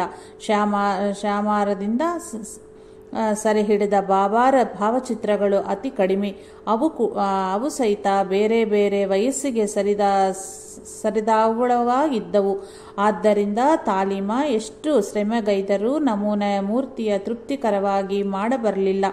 ಚರಮ ಪ್ರಯತ್ನವಂತೆ ಶ್ರೀ ಸಾಯಿನಾಥರನ್ನು ಪ್ರಾರ್ಥಿಸಿದನು. ಅಂದು ರಾತ್ರಿ ಶ್ರೀ ಸಾಯಿನಾಥರು ಅವನ ಕನಸಿನಲ್ಲಿ ದರ್ಶನ ಕೊಟ್ಟು ನನ್ನನ್ನು ಮತ್ತೆ ನೋಡಬೇಕೆಂದರೆ ಸಾಧ್ಯವಾಗದು, ಜಾಗ್ರತೆಯಿಂದ ನೋಡು ಎಂದರು. ಅವನು ಸಾಯಿನಾಥರ ಸುತ್ತಲೂ ನಿಧಾನವಾಗಿ ತಿರುಗುತ್ತಲೂ ಅವರ ರೂಪವನ್ನು ಎಲ್ಲ ದಿಕ್ಕುಗಳಿಂದಲೂ ಜಾಗರೂಕವಾಗಿ ಗಮನಿಸಿದನು. ಮರುದಿನ ಬೆಳಗಾಗುತ್ತಲೇ ಪ್ಲಾಸ್ಟರ್ ಆಫ್ ಪ್ಯಾರಿಸ್ನಿಂದ ಲೇಸಾದ ನಮೂನಾ ವಿಗ್ರಹವನ್ನು ತಯಾರಿಸಿ ಅದರ ಆಧಾರದ ಮೇಲೆ ಇಟಾಲಿಯನ್ ಕೆಲವರಿಗೆ ಶ್ರೀ ಸಾಯಿ ಅಶರೀರವಾಣಿಯ ಮೂಲಕ ತಮ್ಮ ಸಾನ್ನಿಧ್ಯವನ್ನು ನೀಡಿ ಆಪತ್ತುಗಳನ್ನು ತೊಲಗಿಸುತ್ತಿರುವರು. ಕೀರ್ತಿಶೇಷ ವೆಂಕಟನಾರಾಯಣ ರಾಜು, ಮೈಸೂರು ಸಾಯಿ ಮಂದಿರದಳು ಅರ್ಚಕರು. ಇವರು ಸುಮಾರು 17 ವರ್ಷಗಳವರೆಗೂ ಪ್ರತಿದಿನವೂ ಬೆಳಿಗ್ಗೆ ಕೆಲವು ದೇವಾಲಯಗಳನ್ನು ಗೂಡಿಸಿ, ಸಾರಿಸಿ, ರಂಗೋಲಿಯಿಂದ ಅಲಂಕರಿಸಿ ಪೂಜೆ ಮಾಡುತ್ತಾ ಇದ್ದರು. ಅನಂತರ ನ್ಯಾಯಾಲಯದ ಬಳಿ ದಸ್ತಾವೇಜುಗಳನ್ನು ಬರೆದು ದಿನವೊಂದಕ್ಕೆ 2 ರೂಪಾಯಿಗಳನ್ನು ಸಂಪಾದಿಸುತ್ತಿದ್ದರು. ಒಂದು ದಿನ ಇವರು ತಮ್ಮ ಕಷ್ಟಕರವಾದ ಜೀವನವನ್ನು ಮುಗಿಸಿಕೊಳ್ಳಬೇಕೆಂದು ವಿಷವನ್ನು ಹತ್ರವಿರಿಸಿಕೊಂಡು ಒಂದು ದೇವಾಲಯದಲ್ಲಿ ಧ್ಯಾನ ಮಾಡಿಕೊಳ್ಳುತ್ತಿದ್ದರು. ಆಗ ನಿನ್ನಿಂದ ಬಹು ಕೆಲಸಗಳು ನಡೆಯಬೇಕು, ಸಾಯಬೇಡ ಎಂಬ ಮಾತುಗಳು ಕೇಳಿಸಿದವು. ತಕ್ಷಣವೇ ಶ್ರೀ ರಮಣ ಮಹರ್ಷಿಗಳು ಸಶರೀರವಾಗಿ ದರ್ಶನ ಕೊಟ್ಟು ಮೇಲೆ ಹೇಳಿದ ಒಳ್ಳೆಯದ ಮಾತುಗಳನ್ನು ಹೇಳಿ ಇವರ ಕೈ ಹಿಡಿದುಕೊಂಡು ಅಂಗಣದ ಬಾಗಿಲ ಹೊರಭಾಗದವರೆಗೂ ಕರೆದುಕೊಂಡು ಹೋಗಿ ಬಿಟ್ಟು ಹೊರಟು ಹೋದರು. ಆಗನಿಂದ ರಾಜು ರಮಣ ಮಹರ್ಷಿಗಳನ್ನೇ ಗುರುವೆಂದು ಭಾವಿಸಿದರು. ರಮಣ ಮಹರ್ಷಿಗಳೇ ಮತ್ತೆ ಒಂದು ದಿನ ರಾಜುಗೆ ದರ್ಶನ ಕೊಟ್ಟು, ನಿನ್ನ ಗುರು ನಾನಲ್ಲ, ಶಿರಡಿ ಸಾಯಿಬಾಬಾ ಎಂದು ಹೇಳಿ ಅದೃಶ್ಯರಾದರು. ಆಗನಿಂದ ರಾಜು ಸಾಯಿನಾಥರ ಭಕ್ತರಾದರು. ಶ್ರೀ ಸಾಯಿ ಆಗಾಗ ಇವರಿಗೆ ದರ್ಶನವಿತ್ತು ಮಾತನಾಡುತ್ತಿದ್ದರು. ಅನೇಕ ಬಾರಿ ಕಾಗಿ, ಕೋತಿ, ಆಕುಳು ರೂಪದಲ್ಲಿ ಶ್ರೀ ಬಾಬಾ ರಾಜು ಅವರ ಮನೆಗೆ ಬರಲು ಅವರ ಹೆಂಡತಿ ಬಾಬಾರನ್ನು ಗುರುತಿಸದೆ ಅಟ್ಟುತ್ತಿದ್ದರಂತೆ. ಅನಂತರ ಬಾಬಾ ರಾಜು ಅವರೊಂದಿಗೆ ನಾನು ಬಂದರೆ ಅಮ್ಮ ಅಟ್ಟಿದಳು ಎನ್ನುತ್ತಿದ್ದರು. ರಾಜು ಕೆಲ ಕಾಲ ಒಬ್ಬ ಮಾರ್ವಾಡಿಯ ಬಳಿ ಲೆಕ್ಕ ಬರೆಯುತ್ತಿದ್ದರು. ಒಂದು ದಿನ ಬಾಬಾ, ನೀನಿನ್ನು ಲೇಖಣಿ ಹಿಡಿಯಬೇಡ, ನನ್ನ ಸೇವೆ ಮಾಡು, ಅನ್ನ ತನಗೆ ತಾನೇ ಬರುವುದು ಎಂದರು. ರಾಜು ತಕ್ಷಣವೇ ಆ ಕೆಲಸವನ್ನು ಬಿಟ್ಟು ಬಿಟ್ಟರು. ಒಂದು ದಿನ ಇವರ ಮನೆಯಲ್ಲಿ ಅಕ್ಕಿ ಇರಲಿಲ್ಲ. ಅಂದು ಆ ಮಾರ್ವಾಡಿ ಹೆಂಡತಿಗೆ ಬಾಬಾ ಹಠದಿಂದ ತಕ್ಷಣವೇ ರಾಜುಗೆ ಆ ಅಕ್ಕಿ ಕಳಿಸು ಎಂದು 3 ಬಾರಿ ಕೇಳಿಸಿತು. ಆಕೆ ತಕ್ಷಣವೇ 1 ಚೀಲ ಅಕ್ಕಿಯನ್ನು ಕಳಿಸಿಕೊಟ್ಟಳು. ಆದರೆ ರಾಜು ಇದನ್ನು ತೆಗೆದುಕೊಳ್ಳವೆಂದು ಸಾಯಿ ನನಗೆ ಹೇಳಬೇಕಲ್ಲವೇ ಎಂದರು. ಶ್ರೀ ಬಾಬಾ ಅನಂತರ ರಾಜು ಅವರಿಗೂ ಅಂತೆಯೇ ಆಜ್ಞಾಪಿಸಿದರು. ಮತ್ತೊಂದು ದಿನ ಅವರ ಹೆಂಡತಿ ಬೆಂಗಳೂರಿಗೆ ಹೋಗಿದ್ದಳು. ಮನೆಯಲ್ಲಿ ತಿನ್ನಲು ಏನೂ ಇರಲಿಲ್ಲ. ರಾಜು ಸಾಯಿನಾಥರೇ ತಮಗೆ ಎಲ್ಲ ಏರ್ಪಾಟುಗಳನ್ನು ಮಾಡುತ್ತಿರುವೆಂದು ತಿಳಿದು ದಕ್ಷಿಣೆಯಿಂದ 10 ರೂಗಳನ್ನು ತೆಗೆದುಕೊಳ್ಳ ಹೋದರು. ತಕ್ಷಣವೇ ಶ್ರೀ ಸಾಯಿ ಅವರ ಕಣ್ಣಿಗೆ ಹೊಡೆದು, ನನ್ನ ಹಣವನ್ನು ತೆಗೆದುಕೊಳ್ಳುವೆಯಾ ಏನು ಎಂದು ಗರ್ಜಿಸಿದರು. ಇದರಿಂದ ನಿರ್ಭರಗಾದ ರಾಜು ಅನ್ಯ ಮಾರ್ಗವಿಲ್ಲದೆ ಬೀದಿಯೊಳು ನಡೆಯುತ್ತಿದ್ದಂತೆಯೇ ಅವರ ಬಾಲ್ಯ ಸ್ನೇಹಿತನು ಭೇಟಿಯಾಗಿ ಒತ್ತಾಯ ಮಾಡಿ ಹೋಟೆಲಿನಲ್ಲಿ ಭೋಜನವನ್ನು ಕೊಡಿಸಿದನು. ಅನಂತರ ಆ ಮಿತ್ರನು ಆ ದಿನ ಊರಿನಲ್ಲಿಯೇ ಇರಲಿಲ್ಲವೆಂದು ತಿಳಿದು ಬಂದಿತ್ತು. ರಾಜು ಮೈಸೂರು ಸಾಯಿಬಾಬಾ ಗುಡಿಯಲ್ಲಿ ಬಹುಕಾಲ ಸೇವೆಗೈದು ಇತ್ತೀಚೆಗೆ ಪರಮಪದವನ್ನು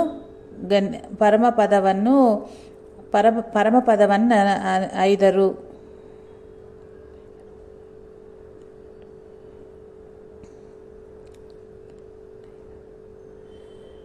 ಎಫ್.ಎಂ. ಬಂಗಾರ ಹೊಸದಲ್ಲಿ ಹೀಗೆ ಬರೆದಿರುವನು. ಪಾರ್ಸಿ ಸಂಪ್ರದಾಯವಳದಾದ ನನ್ನ ಹೆಂಡತಿ ಬಾಬಾಗಳನ್ನು ನಂಬಳು, ನಾನು ಮಾತ್ರ ನಂಬುವನು. 1956ರಲ್ಲಿ ಒಂದು ಸಾಯಿಬಾಬಾ ಕ್ಯಾಲೆಂಡರ್ ನಮ್ಮ ಮನೆಯಲ್ಲಿ ಇದ್ದಿತ್ತು. ಒಂದು ದಿನ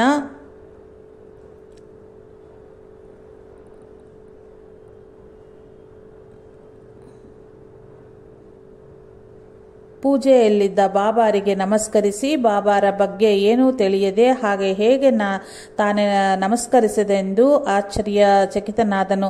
ಮನೆ ಶುಚಿಗೊಳಿಸುತ್ತಿರಲು ನನ್ನ ಹೆಂಡತಿಗೆ ಆ ಕೋಣೆಯಿಂದ, ಮಗಳೇ ನನಗೆ ಮಾಲೆ ಸಮರ್ಪಿಸು, ಮೇಲು ಉಂಟಾಗುವುದು ಎಂದು ಕೇಳಿಸಿದಂತೆ ಆಕೆ ತಕ್ಷಣವೇ ಆ ಕ್ಯಾಲೆಂಡರ್ಗೆ ಮಾಲೆ ಹಾಕಿದಳು. ಆಗನಿಂದ ಅದನ್ನು ಪೂಜಿಸುತ್ತಿರುವವು. ಆಗ ನಮಗೆ ಆರ್ಥಿಕ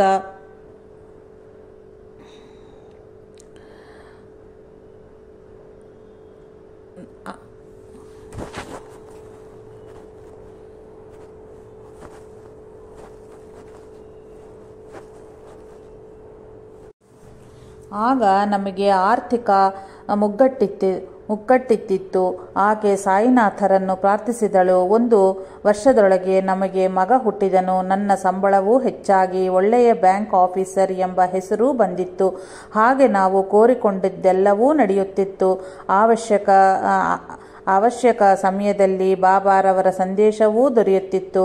ಆದರೆ ಇವೆಲ್ಲವೂ ನಮ್ಮ ಭ್ರಾಂತಿ ಇರಬಹುದು ಎಂದು ಭಾವಿಸುತ್ತಿದ್ದವು. ಒಂದು ದಿನ ನಾನು ಇನ್ಸ್ಪೆಕ್ಷನ್ಗಾಗಿ ಹೋಗುತ್ತಿರಲು ಸಾಯಂಕಾಲಕ್ಕೆ ಹಿಂತಿರುಗಿ ಬರಬೇಕೆಂದು ನನ್ನ ಹೆಂಡತಿ ಪಟ್ಟು ಹಿಡಿದಳು. ಆದರೆ ಬಾಬಾರ ಬಳಿ ನನಗೆ ನೀನು ಈ ದಿನ ಹಿಂದಿರುಗಿ ಬರಲಾರೆ ಎಂದು ಕೇಳಿಸಿತು. ದಾರಿಯಲ್ಲಿ ಒಂದೆಡೆ ರೈಲ್ವೆ ಗೇಟ್ ಹಾಕಿದ ಕಾರಣ ನಿಂತವು. ಪಕ್ಕದ ಬಸ್ಸಲ್ಲಿದ್ದ ದೊಡ್ಡ ಮನುಷ್ಯನೊಬ್ಬ ನಮ್ಮ ಕಾರು ಚಾಲಕನೊಂದಿಗೆ ಮಾತನಾಡಿ ನಮ್ಮ ಕಾರು ಒಳಗೆ ಕುಳಿತನು. ನನಗೆ ಕೋಪ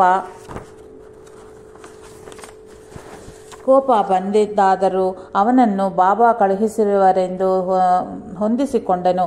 ಅನಂತರ ಒಂದು ಘಾಟ್ ರಸ್ತೆಯ ತಿರುವಿನಲ್ಲಿ ಕಾರಿನ ಬ್ರೇಕ್ ಒಡೆದು ಹೋಯಿತು. ಕಾರು ವೇಗವಾಗಿ ಹಳ್ಳದೊಳು ಇಳಿಯುತ್ತತ್ತು. ಎಡಭಾಗದಲ್ಲಿ ದೊಡ್ಡ ಪರ್ವತವಿದ್ದಿತ್ತು. ಚಾಲಕನು ಕಾರನ್ನು ಬಲಭಾಗದ ಬೆಟ್ಟಕ್ಕೆ ಡಿ ಹೊಡಿಸಬೇಕಾಗರೆಂದು ನೋಡಿದಾಗ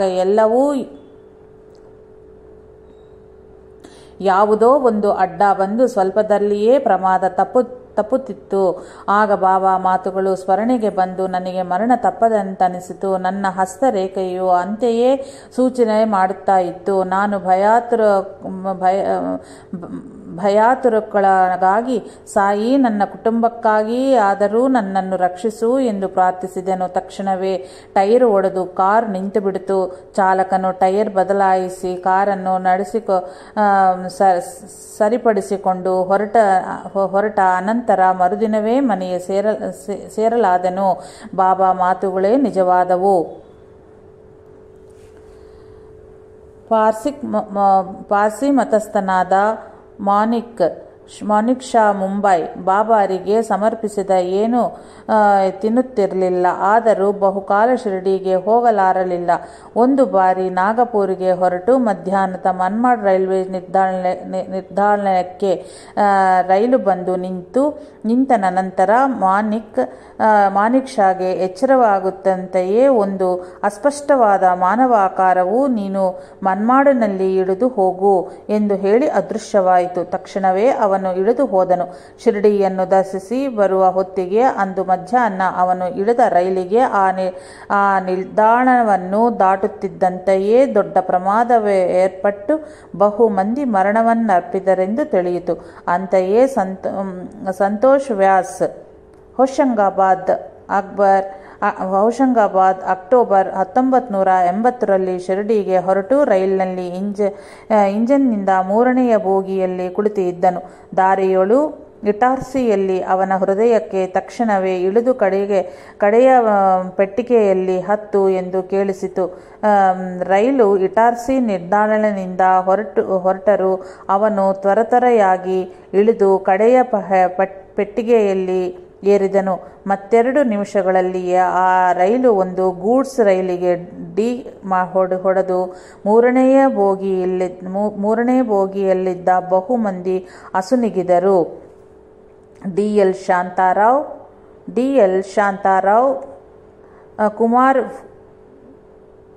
ಕುಮಾರವೋಲ್ ಗ್ರಾಮದೊಳು ರೆವೆನ್ಯೂ ಇನ್ಸ್ಪೆಕ್ಟರ್ ಆಗಿ ಕರ್ತವ್ಯ ನಿರ್ವಹಿಸಿದ್ದ ದಿನಗಳವು. ಹತ್ತಿರ ಯಾವ ವೈದ್ಯಕೀಯ ವಸತಿಯೂ ಇರಲಿಲ್ಲ. ಒಂದು ದಿನ ಇವರ ಹೆಂಡತಿಗೆ ಪ್ರಸವದ ಅನಂತರ ಹೊರಗ ಬೀಳಬೇಕಾದ ಜರಾಯು ಭ್ರೂಣವನ್ನು ಆವರಿಸಿರುವ ಮಾಸು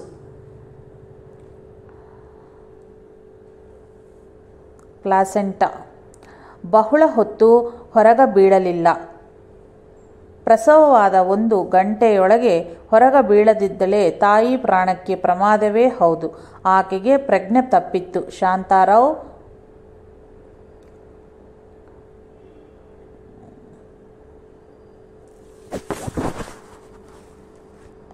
ಪೂಜಾ ಕೋಣೆಗೆ ಹೋಗಿ ಶ್ರೀ ಸಾಯಿನಾಥರನ್ನು ಪ್ರಾರ್ಥಿಸುತ್ತಿರಲು ಹೊರಗೆ ಸುಬ್ಬಮ್ಮ ಬಂದಳು ಎಂಬ ಮಾತುಗಳು ಕೇಳಿಸಿದವು. ಆಕೆ ಒಬ್ಬ ನರ್ಸ್ ಆಗಿದ್ದಳು. ಆಕೆ ತಕ್ಷಣವೇ ಒಳಕ್ಕೆ ಹೋಗಿ ಆ ಬಾಣಂತಿಯ ಹೊಟ್ಟೆಯನ್ನು ಒತ್ತುತ್ತಿದ್ದಂತೆಯೇ ಜರಾಯು ಬಿದ್ದು ಹೋಗಿ ಪ್ರಮಾದ ತಪ್ಪಿತು. ಆಕೆಯ ಪಕ್ಕದಲ್ಲಿ ಮಲಗಿದ್ದ ಮಗುವನ್ನು ಹೊರಳಿಸುತ್ತಂತೆಯೇ ಆ ಗಂಡು ಮಗು ಚೀತ್ಕಾರದೊಂದಿಗೆ ಅಳುತ್ತಿತ್ತು. ಅನಂತರ ತಿಳಿದ ವಿಷಯವಿಂತರುವುದು ಸುಬ್ಬಮ್ಮ ಆ ಗ್ರಾಮಕ್ಕೆ ಸೇರಿದವಳ ಆಗಿದ್ದು ವಿಜಯವಾಡದಲ್ಲಿ ನರ್ಸ್ ವೃತ್ತಿಯನ್ನು ಮಾಡುತ್ತಿದ್ದಳು. ಆ ದಿನ ಯಾಕೋ ಏಕಾಏಕಿ ಪ್ರೇರಣೆಯಾಗಿ ರಜೆಯನ್ನು ಕೋರದೆ ಮನೆಗೆ ಹಿಂದಿರುಗಿದ್ದಳು. ತಕ್ಷಣವೇ ಆಸ್ಪತ್ರೆಗೆ ಹೋಗಬೇಕೆಂದುಕೊಂಡಳಾದರೂ ಆಕೆ ಮನೆ ಸೇರುತ್ತಲೇ ಶಾಂತಾರಾಹರ ಮನೆಯ ವಿಷಯ ತಿಳಿದು ಅಲ್ಲಿಗೆ ಬಂದಳು. ಶ್ರೀ ಸಾಯಿನಾಥರ ಅನುಗ್ರಹವು ಯಾರ ಮುಖಾಂತರವಾದರೂ ನಮಗೆ ಸೇರಬಲ್ಲದು.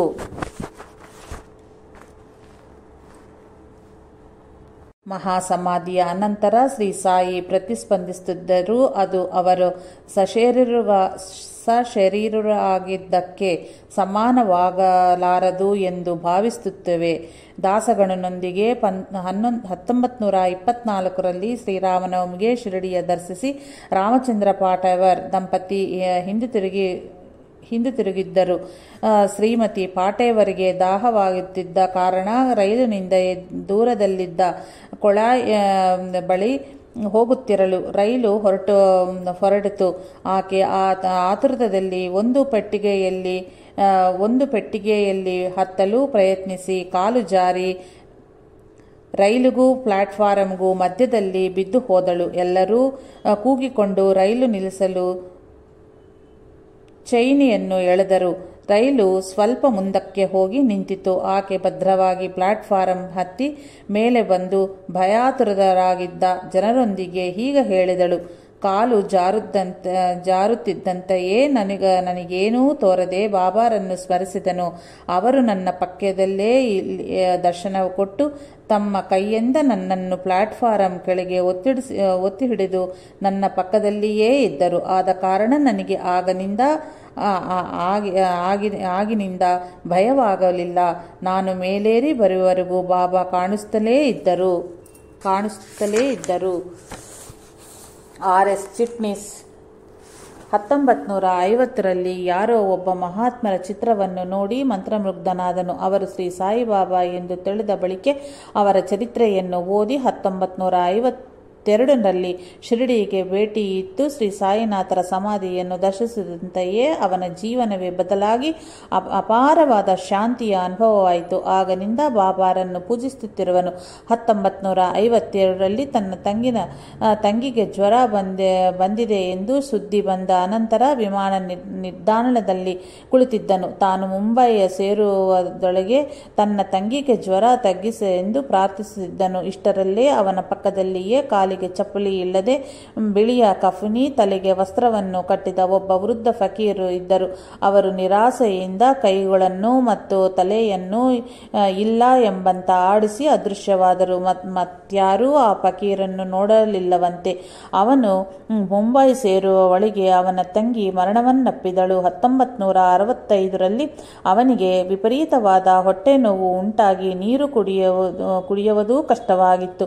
ವೈದ್ಯರು ಶಸ್ತ್ರಚಿಕಿತ್ಸೆ ಮಾಡಬೇಕೆಂದು ಹೇಳಲು ಅವನು ಭಯಗೊಂಡು ಬಾಬಾರನ್ನು ಪ್ರಾರ್ಥಿಸಿದನು. ಅಂದು ರಾತ್ರಿ ಕನಸಿನಲ್ಲಿ ಭಯಂಕರವಾದ 4 ಅವನ ಮೇಲೆ ದಾಳಿ ಮಾಡಿದರು. ತಕ್ಷಣವೇ ಶ್ರೀ ಸಾಯಿ ಅವರ ಮೇಲೆ ಪ್ರತಿದಾಳಿ ಮಾಡಿ ಅವರನ್ನು ಓಡಿಸಿದರು. ಬೆಳಗಾಗುವ ಒಳಗೆ ಅವನಿಗೆ ಉದರಶೂಲಿಯ ಬಾಧೆಯೇ ಇರಲಿಲ್ಲ. 1966ರಲ್ಲಿ ಒಂದು ಗುರುವಾರ ಶ್ರೀ ಸಾಯಿ ಚರಿತ್ರೆಯ ಪಾರಾಯಣ ಪೂರ್ಣಗೊಳಿಸಿ ಆಗ್ರಾಗೆ ಹೋಗಿ ದಾರಿಯಲ್ಲಿ ಶ್ರೀ ಸಾಯಿನಾಥರ ದರ್ಶನವನ್ನು ನೀಡಬೇಕೆಂದು ಪ್ರಾರ್ಥಿಸಿದನು. ಸುಮಾರು 60 ಮೈಲಿ ಹೋದ ಅನಂತರ ಕಾರು ಅಕಸ್ಮಾತ್ತಾಗಿ ನಿಂತಿತು. ಬಾಬಾರಂತಹ ಫಕೀರೊಬ್ಬರು ಕಾರಿನ ಪಕ್ಕದಲ್ಲಿ ನಿಂತು ಆಶೀರ್ವದಿಸಿ ದಕ್ಷಿಣೆ ಸ್ವೀಕರಿಸಿ ಅದೃಶ್ಯರಾದರು. ಕಾರು ಚಾಲಕನಿಗೂ ಬ್ರೇಕ್ ಹಾಕದಿದ್ದರೂ ಕಾರು ನಿಂತಿತ್ತು. ಚಿಟ್ನಿಸ್, ಅವನ ಮಗ ಮತ್ತು ಚಾಲಕನಿಗ ಹೊರತು ಕಾರಿನಲ್ಲಿದ್ದ ಬೇರ್ಯಾರಿಗೂ ಆ ಫಕೀರು ಕಾಣದಿದ್ದುದು ಬಹು ಆಶ್ಚರ್ಯವೇ ಸರಿ. ಇಂತಹ ಅನುಭವಗಳ ಶ್ರೀ ಸಾಯಿ ಎಲ್ಲ ಮತದವರಿಗೂ ಪ್ರಸಾದಿಸುತ್ತಿದ್ದರು.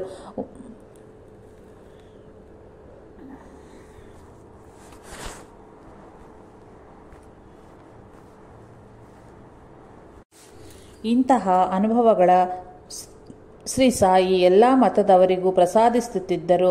ಓಸ್ಬೋರ್ನ್ ಎಂಬ ಆಂಗ್ಲನೊಂದಿಗೆ 1960ರಲ್ಲಿ ಕಲ್ಕತ್ತಾದಳು ತನ್ನ ಪಕ್ಕದ ಮನೆಯಲ್ಲಿ ವಾಸವಾಗಿದ್ದ ಕುಮಾರಿ ಡಟ್ಟನ್ ತನ್ನ ಅನುಭವವನ್ನು ಹೀಗೆ ಹೇಳಿರುವಳು. ಆಕೆ ಕೆಲಕಾಲ ಒಂದು ಕ್ರೈಸ್ತವ ಮಠದಲ್ಲಿದ್ದ. ಅನಂತರ ಅಧಿಕಾರಿಗಳೊಂದಿಗೆ ಅಭಿಪ್ರಾಯ ಭೇದಗಳುಂಟಾಯಿತು. ತತ್ಕಾರಣ ತಾನು ಆಶ್ರಮವನ್ನು ಬಿಟ್ಟು ಹೋದ ಅನಂತರ ತನ್ನ ಗತಿ ಏನೆಂದು ಆಲೋಚಿಸುತ್ತಲೇ ಭಯದಿಂದ ಕುಳಿತಿದ್ದಳು. ಆಗ ಕರುಣೆಯೇ ಫಕೀರನ ರೂಪ ತಾಳಿರುವರೆಂದು ಎಂಬತಿರುವ ಒಬ್ಬ ಫಕೀರು ಬಂದು ಭಯ ಬೇಡ, ಎಲ್ಲ ಚೆನ್ನಾಗಿರುತ್ತದೆ ಎಂದು ಹೇಳಿ ದಕ್ಷಿಣೆ ಕೋರಿದನು. ಈ ಅಭಯ ವಚನದಿಂದ ತಕ್ಷಣವೇ ಆಕೆಗೆ ಶಾಂತಿಯುಂಟಾಯಿತು. ಆಕೆಯ ಬಳಿ ಹಣವಿಲ್ಲವೆಂದು ಹೇಳಲು ಆ ಫಕೀರು, ನಿನ್ನ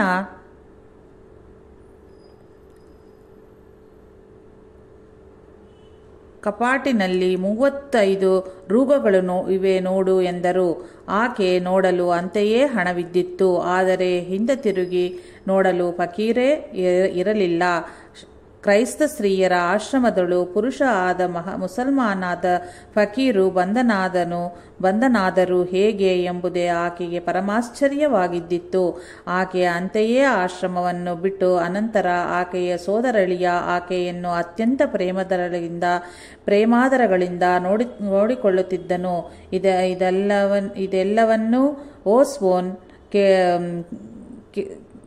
ಕೇಳಿಸಿಕೊಂಡು ಆಗ ಆಕೆಗೆ ಶ್ರೀ ಸಾಯಿಬಾಬಾರ ಚಿತ್ರಪಟವನ್ನು ತೋರಿಸಿದನು.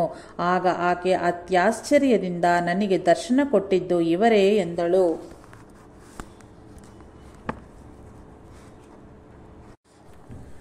ಮಹಬೂಬ್ ಬಾಷಾ ಸೆಪ್ಟೆಂಬರ್ 30, 1982ನಲ್ಲಿ ತನ್ನ ಹೆಂಡತಿಗೆ ಗರ್ಭಕೋಶದಲ್ಲಿ ವ್ರಣ ವಿರುವ ಕಾರಣ ಗೂಡೂರಿನಲ್ಲಿ ಡಾಕ್ಟರ್ CR ರೆಡ್ಡಿಯವರ ಆಸ್ಪತ್ರೆಗೆ ಸೇರಿಸಿದನು. ಶಸ್ತ್ರಚಿಕಿತ್ಸೆ ನಡೆಯುತ್ತಿರಲು ಮಧ್ಯದಲ್ಲಿ ಆಕೆಯ ಸ್ಥಿತಿ ಗಂಭೀರವಾಯಿತು.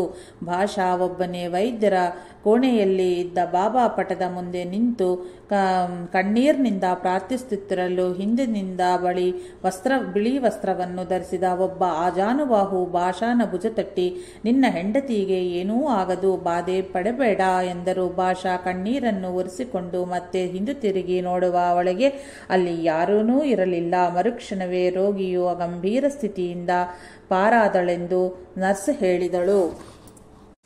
ದಯಾಳ್ ಶರಣ್ ಕರ್ನೂಲ್ ಹೀಗೆ ಬರೆದಿದ್ದಾರೆ. 1981ರಲ್ಲಿ ಶ್ರೀ ಸಾಯಿ ಲೀಲಾಮೃತ, ಶ್ರೀ ಗುರುಚರಿತ್ರ ಪಾರಾಯಣ ಮಾಡಿ ಶ್ರೀ ಅಯ್ಯಪ್ಪ ಸ್ವಾಮಿಯ ದರ್ಶನಕ್ಕೆ ಹೊರಟನು.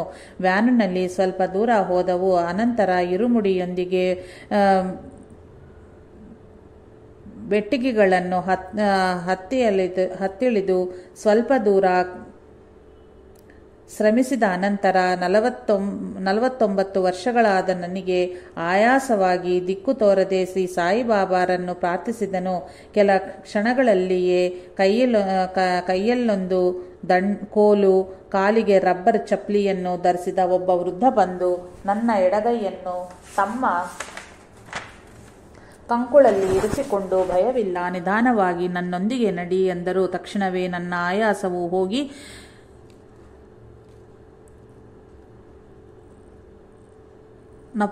ನಪುಲ್ಲಸವು ಉಂಟಾಯಿತು. ಇವರ್ಯಾರು ಬೆಟ್ಟದ ಮೇಲೆ ಚಪ್ಪಲಿಯೊಂದಿಗೆ ಬಂದಿರುವರು ಎಂದು ಭಾವಿಸಿದನು. ಆ ಜಂಗುಳಿಯಲ್ಲಿ ಜನರ ತುಳಿತದಿಂದ ಕೆಲವರು ಕಾಲು ಜಾರಿ ಬೀಳುತ್ತಿದ್ದರು, ಕೆಲವರ ಇರುಮುಡಿ ಬೀಳುತ್ತಿದ್ದವು. ಎಲ್ಲರೂ ಅತ್ಯಂತ ಶ್ರಮವಹಿಸಿ ನಡೆಯುತ್ತಿದ್ದರು. ಆ ಅರ್ಧ ಗಂಟೆಯೊಳು ವಿದ್ಯುತ್ ದೀಪಗಳಿಂದ ಜಜ್ವಲಮಾನವಾದ ಒಂದು ತಾಣಕ್ಕೆ ಬರುತ್ತಿದ್ದಂತೆಯೇ ನನ್ನ ಕೈ ಅವರ ಕಂಕುಳಿಂದ ಜಾರಿ ಹೋಯಿತು. ಅವರಿಗೆ ಕೃತಜ್ಞತೆ ಹೇಳಬೇಕೆಂದು ನೋಡಲು ಅವರ ಎಲ್ಲಿಯೂ ಕಾಣಿಸಲಿಲ್ಲ. ಎಲ್ಲರ ಕಾಲುಗಳನ್ನೂ ಪರೀಕ್ಷಿಸವಾಗಿ ನೋಡಿದರು. ಚಪ್ಪಲಿ ಧರಿಸಿದವರು ಯಾರೂ ಇರಲಿಲ್ಲ. ಆ ರೂಪದಳು ಶ್ರೀ ಸಾಯಿಯೇ ನನ್ನನ್ನು ಗಮ್ಯ ಸೇರಿಸಿದರು.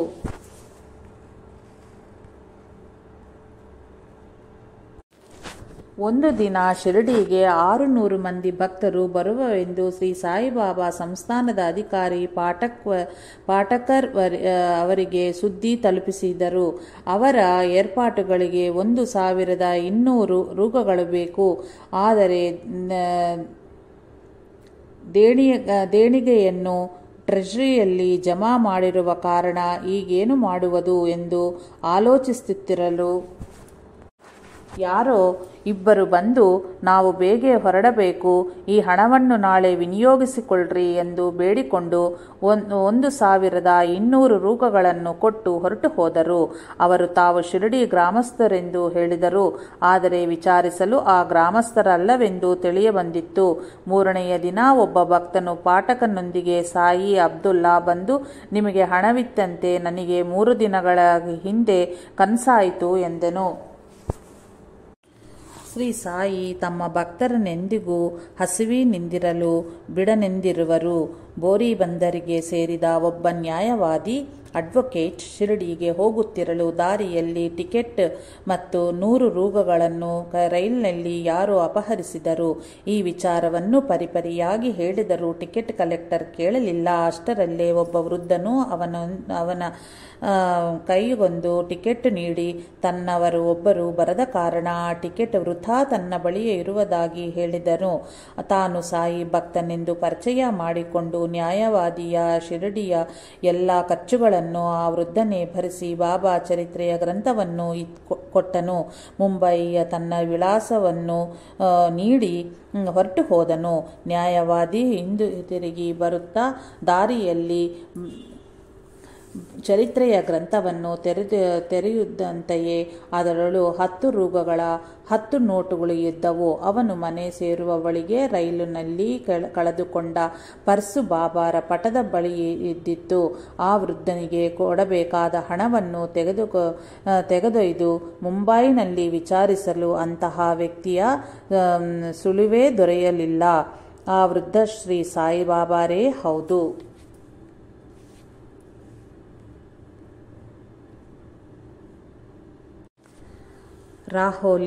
ರಾಹೋರಿಯಲ್ಲಿ ಕುಲಕರ್ಣಿಯ ತಂದೆ 1965ರಲ್ಲಿ ರೋಗಗ್ರಸ್ತನಾಗಿರಲು ಒಬ್ಬ ಫಕೀರು ಬಂದರು. ರೋಗಿಯ ಹೆಂಡತಿ ಅವರಿಗೆ ಭಿಕ್ಷೆ ಇತ್ತು. ತನ್ನ ಗಂಡವನ್ನು ರಕ್ಷಿಸರೆಂದು ಬೇಡಿದಳು. ಆ ಫಕೀರು ತಮ್ಮ ಪಾದದ ಧೂಳಿಯನ್ನು ಒಂದು ಚಿಟಿಕೆಡು ಕೊಟ್ಟು, ಇದನ್ನು ನೀರಿನಲ್ಲಿ ಹಾಕಿ ಕುಡಿಯೆಂದು ಹೇಳು, 3 ದಿನಗಳೊಳಗಾಗಿ ಕಡಿಮೆ ಆಗುವುದು. ತಕ್ಷಣವೇ ನನ್ನ ದರ್ಶನಕ್ಕೆ ಶಿರಡಿಗೆ ಬಾ ಎಂದು ಹೇಳು ಎಂದು ಹೇಳಿ ಹೊರಟು ಹೋದರು. ಅಂತೆಯೇ 3 ದಿನಗಳಲ್ಲಿಯೇ ಅವನಿಗೆ ರೋಗ ಕಡಿಮೆಯಾಯಿತು. ಆ ಕುಟುಂಬವು ಶಿರಡಿಗೆ ಬಂದು ಸ್ಥಿರನಿವಾಸಗೈದರು. 1976ರಲ್ಲಿ ಕುಲಕರ್ಣಿಗೆ ಜ್ವರ ಬಂದಿತ್ತು. ಒಂದು ರಾತ್ರಿ ಅವನಿಗೆ ಎಚ್ಚರವಾಗುವ ಹೊಳಿಗೆ ಶ್ರೀ ಬಾಬಾ ಅವನ ಪಕ್ಕದಲ್ಲಿಯೇ ಕಂಡರು. ಆಗ ಕೋಣೆಯ ಒಳಗಿನಿಂದ ಬಾಗಿಲಲ್ಲಿ ಎಲ್ಲ ಹಾಕಿಯೇ ಇದ್ದವು. ಆದರೆ ಮನೆಯೊಳ ಕಳ್ಳ ಹೊಕ್ಕಾನೆಂದು ಅವನು ಕೂಗಿದ ಕಾರಣ ಶ್ರೀ ಸಾಯಿ ನಕ್ಕಿ ಆಶೀರ್ವದಿಸಿ ಅದೃಶ್ಯವಾದರು. ಬೆಳಗಾಗುವ ಹೊತ್ತಿಗೆ ಅವನ ಜ್ವರ ಕಡಿಮೆಯಾಗಿ ಸ್ವಸ್ಥನಾದನು. ಒಬ್ಬ ಬಡವ ವಿಧವೆಯು 1956ರಲ್ಲಿ ಪೋಲಿಯೋ ಬಂದ ತನ್ನ ಮಗನನ್ನು ಶಿರಡಿಗೆ ಕರೆದು ತಂದಳು. ಅವನನ್ನು ಕೂಲಿಯವನ ಭುಜದ ಮೇಲೆ ಕೊಳ್ಳರಿಸಿ ಸಮಾಧಿಗೆ ಪ್ರದಕ್ಷಿಣೆ ಹಾಕುತ್ತಿದ್ದಳು. ಆದ್ದರಿಂದ ನಾಚಿದ ಮಗನು ಒಂದು ದಿನ ತನ್ನ ಬದಲು ತಾಯಿಯನ್ನೇ ಪ್ರದಕ್ಷಿಣೆಗೈ ಎಂದು ಹೇಳಿ ಒಬ್ಬನೇ ಒಂಟಿಯಾಗಿ ವಸತಿ ಕೋಣೆಯಲ್ಲಿ ಕುಳಿತು ಇದ್ದನು. ಇದ್ದಕ್ಕಿದ್ದಂತೆಯೇ ಒಬ್ಬ ಸಾಧು ಅವನ ಎದುರು ಪ್ರತ್ಯಕ್ಷವಾಗಿ ಒತ್ತಾಯದಿಂದ ಅವನನ್ನು ಎಬ್ಬಿಸಿ ಸಮಾಧಿಯ ಬಳಿ ಕರೆದೊಯ್ದನು. ಅಲ್ಲಿ ಅವನಿಗೊಂದು ಕಂಬವನ್ನು ಹಿಡಿದುಕೊಳ್ಳೆಂದು ಹೇಳಿ ಸಾಧು ಅದೃಶ್ಯವಾದನು. ಅನಂತರ ಮಗನು ತನ್ನೊಂದಿಗೆ ನಡೆಯುವುದನ್ನು ನೋಡದೆ ಹೊರತು ತಾಯಿ ಮಗನ ಮಾತನ್ನು ನಂಬಲಿಲ್ಲ.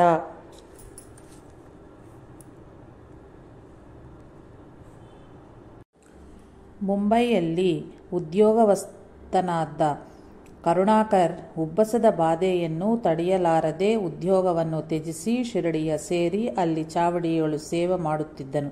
ಒಂದು ರಾತ್ರಿ ಅವನು ತೀವ್ರವಾದ ಜ್ವರ ಮತ್ತು ಕೆಮ್ಮಿನಿಂದ ಬಳಲುತ್ತಿದ್ದನು.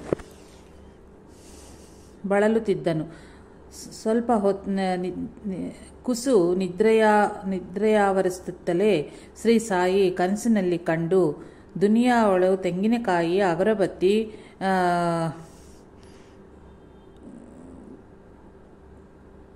ಕರ್ಪೂರವನ್ನು ಸಮರ್ಪಿಸು ಎಂದರು. ಅವನು ಮರುದಿನ ದುನಿ ಪೂಜೆಯನ್ನು ಮಾಡಿದ ಅನಂತರ ಹಗಲಲ್ಲಿ ಬಾಧೆ ಕಡಿಮೆಯಾಗಿ ರಾತ್ರಿ ಹೊತ್ತು ಮಾತ್ರ ಉಬಸ ಬರುತ್ತಿತ್ತು. ಅವನು ಒಂದು ಹೊತ್ತು ಮಾತ್ರ ಭೋಜನಗೈಯುತ್ತಾ ಹಗಲೆಲ್ಲ ಕೆಲಸ ಮಾಡುತ್ತಿದ್ದನು. ಆ ದಿನಗಳಲ್ಲಿ ಶಿವನೇಶನ್ ಸ್ವಾಮಿ ಮಧ್ಯಾಹ್ನ ಊಟ ಆದ ಬಳಿಕೆ ದ್ವಾರಕಾಮಯ್ಯ ರಥಶಾಲೆಯಲ್ಲಿ ಮಲಗುತ್ತಿದ್ದರು. ಒಂದು ದಿನ ಸಾಯಂಕಾಲ 4 ಗಂಟೆಗೆ ಕರುಣಾಕರ್ ಶಿವನೇಶನ್ ಸ್ವಾಮಿಯ ಬಳಿ ಬಂದು, ನನಗೆ ನೀವೇನಾದರೂ ತಿನ್ನಕ್ಕೆ ನೀಡಿದ್ದೀರಾ ಎಂದು ಕೇಳಿದನು. ಇಲ್ಲವೆಂದರು ಶಿವನೇಶನ್ ಸ್ವಾಮಿ. ಅವನು ಆಶ್ಚರ್ಯಚಕಿತನಾಗಿ, ಅದೇನು, ನೀವು ನನಗೆ ಬೇರು ಒಂದನ್ನು ನೀಡಿ ಇದನ್ನು ಬಾಯಿಯಲ್ಲಿ ಇರಿಸಿಕೊಂಡರೆ ನನ್ನ ಬಾಧೆ ಗುಣಮುಖ ಆಗುವುದಂತೂ ಹೇಳಿದಿರಲ್ವಾ ಎಂದು ಒಂದು ಬೇರನ್ನು ತೋರಿಸಿದನು. ಇಬ್ಬರು ಆನಂದ ಆಶ್ಚರ್ಯಗಳಿಂದ ಇದು ಶ್ರೀ ಸಾಯಿಯ ಲೀಲೆಯೇ ಎಂದು ಗುರುತಿಸಿದರು. ಅದರೊಂದಿಗೆ ಅವನ ಆರೋಗ್ಯ ಚೆನ್ನಾಗಾಯಿತು. ಅವನು ಶಿರಡಿಯ ಬಿಟ್ಟು ಹೊರಟರೆ ವ್ಯಾಧಿ ಮತ್ತೆ ಸಂಕ್ರಮಿಸಿ ಮತ್ತೆ ಶಿರಡಿಗೆ ಹಿಂದೆ ತಿರುಗಿ ಬಂದ ತಕ್ಷಣವೇ ಕಡಿಮೆಯಾಗುತ್ತಾ ಇತ್ತು. ಆದ್ದರಿಂದಲೇ ಅವನು ಶಿರಡಿಯಲ್ಲಿಯೇ ಸ್ಥಿರ ನಿವಾಸಗೈದನು. ಜಿ ವಿ ರಮಣಮೂರ್ತಿ ರಾಜಮಂಡ್ರಿ ಹೀಗೆ ಬರೆದಿರುವರು. ಸ್ವಭಾವತಃ ನಾನು ಬಹಳ ಕೋಪಿಷ್ಠನು, ಅನೇಕ ಅಪರಾಧಗಳನ್ನು ಎಸಗಿರುವನು. ಶ್ರೀ ಸಾಯಿ ಲೀಲಾಮೃತವನ್ನು ಒಂದು ಬಾರಿ ಓದಿದ ನಂತರ ನನಗೆ ಕೋಪ ಕಡಿಮೆಯಾಯಿತು. ಕೆಲ ಕಾಲಕ್ಕೆ ನಾನು ಸಣ್ಣಗಾಗುತ್ತಿರಲು ವೈದ್ಯರು ಪರೀಕ್ಷೆ ಮಾಡಿ ನನಗೆ ಕ್ಯಾನ್ಸರ್ ಎಂದರು. ನಾನು ಚಿಕಿತ್ಸೆಗೆ ಚೆನ್ನೈಗೆ ಹೋಗಬೇಕೆಂದು 3,000 ರೂಗಳನ್ನು ಸಿದ್ಧಪಡಿಸಿಕೊಂಡು ಜೂನ್ 25 ಸಾಯಂಕಾಲ ಶ್ರೀ ಸಾಯಿ ಲೀಲಾಮೃತವನ್ನು ಪಾರಾಯಣ ಮಾಡುತ್ತಿರಲು ಒಬ್ಬ ವೃದ್ಧ ಬ್ರಾಹ್ಮಣ ವಿಠಲನಾಮವನ್ನು ಮುದ್ರಿಸಿದ ಶಾಲುವನ್ನು ಹೊದ್ದುಕೊಂಡು ಬಂದನು. ಮೊದಲು ಸ್ವಲ್ಪ ಹೊತ್ತು ನನ್ನ ಬಳಿಯಿರುವ ಗ್ರಂಥಗಳನ್ನು ತಿರುವಿಗಾಕಿ, ಚೆನ್ನಾಗಿದೆ, ನನಗೆ 20 ರೂಗಳು ಬೇಕು ಎಂದನು. ನನ್ನ ಬಳಿ ಹಣವಿಲ್ಲವೆನ್ನನು. ಮದ್ರಾಸಿಗೆ ಹೋಗುತ್ತಿದ್ದೀಯಲ್ಲವಾ, ಹೋಗು, ನಿನಗೇನೂ ಆಗದು ಎಂದು ಹೇಳಿ ಹೊರಟು ಹೋದನು. ಇಷ್ಟರಲ್ಲಿ ನನ್ನ ಹೆಂಡತಿ ಬಂದು, ಆ ರೂಪದಲ್ಲಿ ಸಾಕ್ಷಾತ್ ಬಾಬಾರೇ ಬಂದಿರುವರೆಂದು ಹೇಳುತ್ತದಂತೆಯೇ ನನಗೆ ದುಃಖದ ಕಟ್ಟಿಯೊಡೆಯಾಯಿತು. ಮರುದಿನ ಗುರುವಾರ ಭರದ್ವಾಜರವರನ್ನು ಕೇಳಲು ಬಾಬಾರಿಗೆ ಅಗರಬತ್ತಿ ಹೊತ್ತಿಸಿ ಕ್ಷಮಾಪಣೆ ಕೇಳೆಂದರು. ಅಂತೆಯೇ ಮಾಡಿದನು. ಅಂದು ಸಾಯಂಕಾಲ ಸತ್ಸಂಗದಿಂದ ಮನೆಗೆ ಹೋಗುವಷ್ಟರಲ್ಲಿಯೇ ಆ ಉದ್ದ ಬ್ರಾಹ್ಮಣ ಸ್ವಾಮಿ ಬಂದು 20 ರೂಗಳನ್ನು ತೆಗೆದುಕೊಂಡರಂತೆ. ಅನಂತರ ನನ್ನನ್ನು ಚೆನ್ನೈನಲ್ಲಿ ಪರೀಕ್ಷೆಗೈದು ನನ್ನ ವ್ಯಾಧಿ ಕ್ಯಾನ್ಸರ್ ಅಲ್ಲವೆಂದು ತಿಳಿಸಿದರು. ಎಸ್ ಬಾಲಬುವ ಹೀಗೆ ಬರೆದಿರುವನು. BA ಪದವೀಧರನಾದ ನಾನು ಆಸ್ತಿಕನಂತೆ ದೇಶ ಸುತ್ತಲಿದ್ದನು. 1985ರಲ್ಲಿ ನನ್ನ ವಿವಾಹವಾಗಿ ಒಂಗೋಲಿಗೆ ಬರುತ್ತಿರಲು ನನ್ನ ಸೋದರಿಗೆ ಜ್ವರ ಬಂದಿತ್ತು. ಒಂದು ರೈಲು ನಿಲ್ದಾಣದಲ್ಲಿ ಒಬ್ಬ ಸಾಧು ಬಂದು ಸಾಯಿನಾಥರನ್ನು ಸ್ಮರಿಸಿ ವಿಭೂತಿಯ ನೀಡಲು ಒಂದು ಗಂಟೆಯೊಳಗೆ ಆಕೆಗೆ ಜ್ವರ ಕಡಿಮೆ ಆಯಿತು. ಆಗನಿಂದ ನನಗೆ ನಂಬಿಕೆ ಉಂಟಾಗಿ ಶ್ರೀ ಗುರುಚರಿತ್ರ ಶ್ರೀ ಸಾಯಿ ಲೀಲಾಮೃತವನ್ನು ಪಾರಾಯಣ ಮಾಡುತ್ತಿರುವನು. ಆದರೆ ಅದರ ಹಿಂದಿನ ವರ್ಷ ನನ್ನ ತಾಯಿ ತಂದೆಯರು ಪಾರಾಯಣ ಮಾಡುತ್ತಿರಲು ಒಬ್ಬ ಸಾಧು ಒಂಗೋಲಿನಲ್ಲಿನ ನಮ್ಮ ಮನೆಗೆ ಆಗಮಿಸಿ ನನಗೆ ಶೀಘ್ರದಲ್ಲಿಯೇ ವಿವಾಹವಾಗುವುದೆಂದು ಹೇಳಿ ತಾವು ನವೆಂಬರ್ 1985ರಲ್ಲಿ ಬರುವುದಾಗಿಯೂ ಹೇಳಿದರು. ಅಷ್ಟರೊಳಗೆ ನನಗೆ ಮಗಳು ಹುಟ್ಟಿದಳು. ಅನಂತರ ಆ ಸಾಧು ನಮ್ಮ ಎದುರು ಮನೆಗೆ ಬಂದು ನಮ್ಮ ಮನೆಯೊಳಗೆ ಗುಲಾಬಿ ಇರುವುದೆಂದು, ಆದ್ದರಿಂದ ವೃದ್ಧಿ ಇರುವ ಮನೆಗೆ ಹೋಗನೆಂದು ಪುರುಡು ಇರುವ ಮನೆಗೆ ಹೋಗನೆಂದು ಹೇಳದಂತೆ. ಮಗು ಹುಟ್ಟಿದ 40ನೆಯ ದಿನ ಆಚಾರ್ಯ ಶ್ರೀ ಭರದ್ವಾಜರವರ ಮನೆಗೆ ಕರೆದೊಯ್ದು ಅವರಿಗೆ ಇಷ್ಟವಾದ ಹೆಸರು ಇಡರೆಂದು ಕೇಳಲು ಅವರು ಮಗಳಿಗೆ ಗುಲಾಬಿ ಎಂದು ನಾಮಕರಣ ಮಾಡಿದರು. ಒಂದು ದಿನ ಶ್ರೀಮತಿ ಪಿ.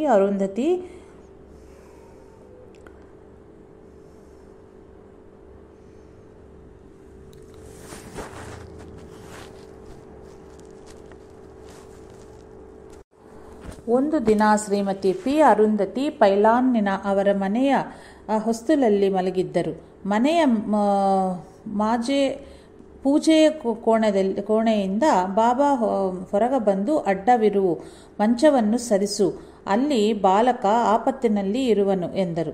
ಆಕೆ ಮಂಚವನ್ನು ಸರಿಸುತ್ತಿದ್ದಂತೆಯೇ ಬಾಬಾ ಹೊರಗೆ ಹೋಗಿ ಮತ್ತೆ ಹಿಂದಿರುಗಿ ಬಂದು, ಅದೃಷ್ಟ, ನೀನು ಮಂಚವನ್ನು ಸರಿಸುವುದು ತಡವಾದ ಕಾರಣ ನಾನೊಂದು ಮರವನ್ನು ಅಡ್ಡ ಹಾಕಿದೆನು, ಅದಕ್ಕೆ ಡಿ ಹೊಡೆದು ಜೀಪು ನಿಂತಿತು ಎಂದು ಹೇಳಿ ಪೂಜೆಯ ಕೋಣೆಯೊಳಗೆ ಹೊರಟು ಹೋದರು. ಸ್ವಲ್ಪ ಹೊತ್ತಿನಲ್ಲಿಯೇ ಸುದ್ದಿ ತಲುಪಿತು. ಆಕೆಯ ಮಗ ನಾಗಾರ್ಜುನ ಸಾಗರದಲ್ಲಿ ಜೂನಿಯರ್ ಇಂಜಿನಿಯರ್ ಆಗಿದ್ದನು. ಸರಿಯಾಗಿ ಆ ದಿನ ಅದೇ ಸಮಯಕ್ಕೆ ಅವನು ಪ್ರಯಾಣಿಸುತ್ತಿದ್ದಂಥ ಜೀಪು ಒಂದು ಆಳವಾದ ಪ್ರವಾತವನ್ನು ಸಮೀಪಿಸುತ್ತಿರಲು ಬ್ರೇಕು ಕೆಲಸ ಮಾಡಲಿಲ್ಲ. ಕೆಲವು ಹೆಜ್ಜೆಗಳಲ್ಲೇ ಜೀಪು ಒಂದು ಪ್ರವಾತದೊಳು ಬೀಳುವುದರಲ್ಲೇ ವಿಚಿತ್ರವಾಗಿ ಒಂದು ಮರಕ್ಕೆ ಡಿ ಹೊಡೆದು ನಿಂತೋಯ್ತು. ಯಾರಿಗೂ ಯಾವ ಅಪಾಯವೂ ಆಗಲಿಲ್ಲ. ಮನೆಯಲ್ಲಿ ಶ್ರೀ ಸಾಯಿನಾಥರ ಪಟವಿರಲು ಅವರಿದ್ದಂತೆಯೇ ಸರಿ. ಗುಜರಾತ್ 1898-1976 ಮಧ್ಯಕಾಲದಲ್ಲಿ ಧೂಳು ಚುನಿಲಾಲ್ ಆಶಾರಾಮ್ ಭಗತ್ ಎಂಬ ಶ್ರೇಷ್ಠ ಸಾಯಿ ಭಕ್ತನಿದ್ದನು. ಅವನು ಮೊದಲು ಶ್ರೀ ಉಪಾಸನಿ ಬಾಬಾರಿಂದ ಉಪದೇಶ, ಅನಂತರ ಶ್ರೀ ದುನಿವಾಲಾ ದಾದಾರ ಅನುಗ್ರಹವನ್ನು ಪಡೆದನು. ಅನಂತರ ಅವನೊಂದು ದಿನ ಕರಾಚಿಯಲ್ಲಿ ಸಮುದ್ರ ತೀರದಳು ನಡೆಯುತ್ತಿದ್ದನು. ಇದ್ದಕ್ಕಿದ್ದಂತೆಯೇ ಶ್ರೀ ಸಾಯಿನಾಥರು ಅವನ ಮುಂದೆ ಪ್ರತ್ಯಕ್ಷವಾಗಿ ಅವನನ್ನು ಸಮುದ್ರದಳು ನಡೆಯೆಂದರು. ತಕ್ಷಣವೇ ಅವನು ಸಮುದ್ರದಳು ನಡೆದನು. ಅವನ ತಲೆ ಮುಳುಗಿದ ಕ್ಷಣದಲ್ಲಿಯೇ ಅವನನ್ನು ನೀರು ರಭಸದಿಂದ ತೀರಕ್ಕೆ ತಂದು ಬೀಳಿಸಿತಾದರೂ ಅವನು ಬಾಹ್ಯ ಸ್ಮೃತಿಯನ್ನು ಕಳೆದುಕೊಂಡಿದ್ದನು. ಬಹಳ ಹೊತ್ತು ಅಂತೆಯೇ ಇದ್ದು ನಂತರ ಬಾಹ್ಯ ಪ್ರಜ್ಞೆ ಪಡೆದವನಾಗಿ ಮತ್ತೆ ಮನೆಗೆ ಹಿಂದಿರುಗಿದನು. ಅನಂತರ ಒಮ್ಮೆ ಬಕ್ರೀದ್ ಹಬ್ಬದ ದಿನ ಅವನಿಗೆ ಮಸೀದಿಗೆ ಹೋಗಿ ನಮಾಜ್ ಮಾಡಬೇಕನಿಸಿತು. ಅವನು ಪಂಚೆಯುಟ್ಟು ಟೋಪಿ ಧರಿಸಿ ನಮಾಜಿಗೆ ಹೋದರೆ ಮುಸಲ್ಮಾನರು ದಂಡಿಸಿರುವರೆಂದು ಬಂಧುಗಳು ಎಚ್ಚರಿಕೆ ಅವನು ಅಂತೆಯೇ ಹೋದನು. ಅಲ್ಲಿ ಯಾರೂ ಅವನಿಗೆ ಅಡ್ಡ ಹೇಳಲಿಲ್ಲ. ಅವನು ನಮಾಜ್ ಪೂರ್ಣಗೊಳಿಸಿ ಹೊರಬರುತ್ತಲೇ ಮತ್ತೆ ಶ್ರೀ ಸಾಯಿ ಅವನಿಗೆ ಭೌತಿಕವಾಗಿ ದರ್ಶನ ಕೊಟ್ಟು ಭುಜ ತಟ್ಟಿ, ಬೇಷ್, ತುಂಬ ಒಳ್ಳೆಯ ಕೆಲಸ ಮಾಡಿದೆಯಾ, ಈಗ ನಗ್ನವಾಗಿ ಮನೆಗೆ ಹೋಗು ಎಂದರು. ಅವನು ನಿಬ್ಬರಗಾದನು. ಇಸ್ಲಾಂಗೆ ವಿರುದ್ಧವಾದ ಕಾರಣ ಹಾಗೆ ಮಾಡಿದಲ್ಲಿ ಅಲ್ಲಿಯ ಮುಸಲ್ಮಾನರೊಂದಿಗೆ ಕಲಹಕ್ಕೆ ಆಹ್ವಾನವಿತ್ತದಂತೆಯೇ ಆಗುವುದು. ಆದರೆ ಸದ್ಗುರುವಿನ ಆಜ್ಞೆಯನ್ನು ಮೀರುವುದೆಂದರೆ ಜೀವನ ಇಡೀ ಕಷ್ಟಪಟ್ಟು ಸಾಧನೆ ಮಾಡಿದ ಅನಂತರ ಅಂತಿಮ ಪರೀಕ್ಷೆಯಲ್ಲಿ ವಿಫಲವಾದಂತೆಯೇ ಹೌದು. ಎಲ್ಲ ಬಗೆಯ ಅಡಿಗೆ ಸಿದ್ಧಪಡಿಸಿಕೊಂಡು ತಿನ್ನಲಾರದ ಆಗತ್ತೆ. ಇಂತಹ ಅವಕಾಶ ಮತ್ತೆ ಬಾರದು ಎಂದು ನಿರ್ಧರಿಸಿ ತಕ್ಷಣವೇ ಅವನು ತನ್ನ ಸ್ನೇಹಿತನಿಗೆ ಶ್ರೀ ಸಾಯಿನಾಥರ ಆಜ್ಞೆಯನ್ನು ತಿಳಿಸಿ ತಾನು ಬಿಚ್ಚಿದ ವಸ್ತ್ರಗಳನ್ನು ಜೋಪಾನವಾಗಿ ಮನೆಗೆ ಸೇರಿಸೆಂದು ಹೇಳಿ ತಕ್ಷಣವೇ ತನ್ನ ವಸ್ತ್ರಗಳನ್ನು ಕಳಬಿಸಿದನು. ಹಾಗೆ ಮಾಡುತ್ತಲೇ ಅವನಿಗೆ ಆನಂದದ ಪಾರವಶ್ಯತ ಉಂಟಾಗಿ ದೊಡ್ಡ ದನಿಯಲ್ಲಿ ಕೂಗುತ್ತಾ ಜನರಿಂದ ಕಿಕ್ಕಿರಿದ ಕರಾಚಿ ಬೀದಿಗಳಲ್ಲಿ ಸುಮಾರು 6-7 ಮೈಲಿಗಳಷ್ಟು ದೂರ ಹಗಲು ಹೊತ್ತೇ ಓಡಿದನು. ಇದ್ದಕ್ಕಿಂತಲೂ ಹೆಚ್ಚಾಗಿ ಅವನಿಗೂ ತಿಳಿಯಲಿಲ್ಲ. ಒಂದೆಡೆ ಮಾತ್ರ ಒಬ್ಬ ಬ್ರಿಟಿಷ್ ಪೊಲೀಸ್ ಇನ್ಸ್ಪೆಕ್ಟರ್ ಅವನನ್ನು ತಡೆಯ ಹೋದನು. ಚುನಿಲಾಲ್ ದೊಡ್ಡ ದನಿಯಲ್ಲಿ ಸಾಯಿಬಾಬಾ ಈದ್ ಮುಬಾರಕ್ ಎಂದು ಕೂಗಿದ ಕಾರಣ ಆ ರಕ್ಷಕ ಅಧಿಕಾರಿಯೂ ಪಕ್ಕಕ್ಕೆ ಸರಿದು ಈದ್ ಮುಬಾರಕ್ ಎಂದನು. ಅನಂತರ ಕೆಲ ಕಾಲದಲ್ಲಿಯೇ ಅವನಿಗೆ ಆಧ್ಯಾತ್ಮ ವಿಕಸನಗೊಂಡಿತು. ಶ್ರೀ ಸಾಯಿನಾಥರು ಅವನೆದುರು ಮತ್ತೆ ಸಾಕ್ಷಾತ್ಕಾರಾಗಿ ಅನೇಕ ಯೋಗ ಸಾಧನೆಗಳನ್ನು ಕಲಿಸಿದರು. ಅನೇಕ ಅದ್ಭುತವಾದ ಅನುಭವಗಳನ್ನೂ ಪ್ರಸಾದಿಸಿದರು. ಚರಮವಾಗಿ ಶ್ರೀರಾಮನವಮಿ ಮಾರ್ಚ್ 29, 1931 ವಾರಣಾಸಿಯಲ್ಲಿ ಅವನಿಗೆ ಅದ್ವೈತದ ಅನುಭವವನ್ನು ಪ್ರಸಾದಿಸಿದರು. ಅನಂತರ ಅವರು ಶ್ರೀ ಮೋಟಾರ್ ಮಹಾರಾಜ್ ಎಂಬ ಹೆಸರಿನಿಂದ ಪರಿಪೂರ್ಣರಾದ ಸಿದ್ಧಪುರುಷರಾಗಿ ಪ್ರಖ್ಯಾತಗೊಂಡರು.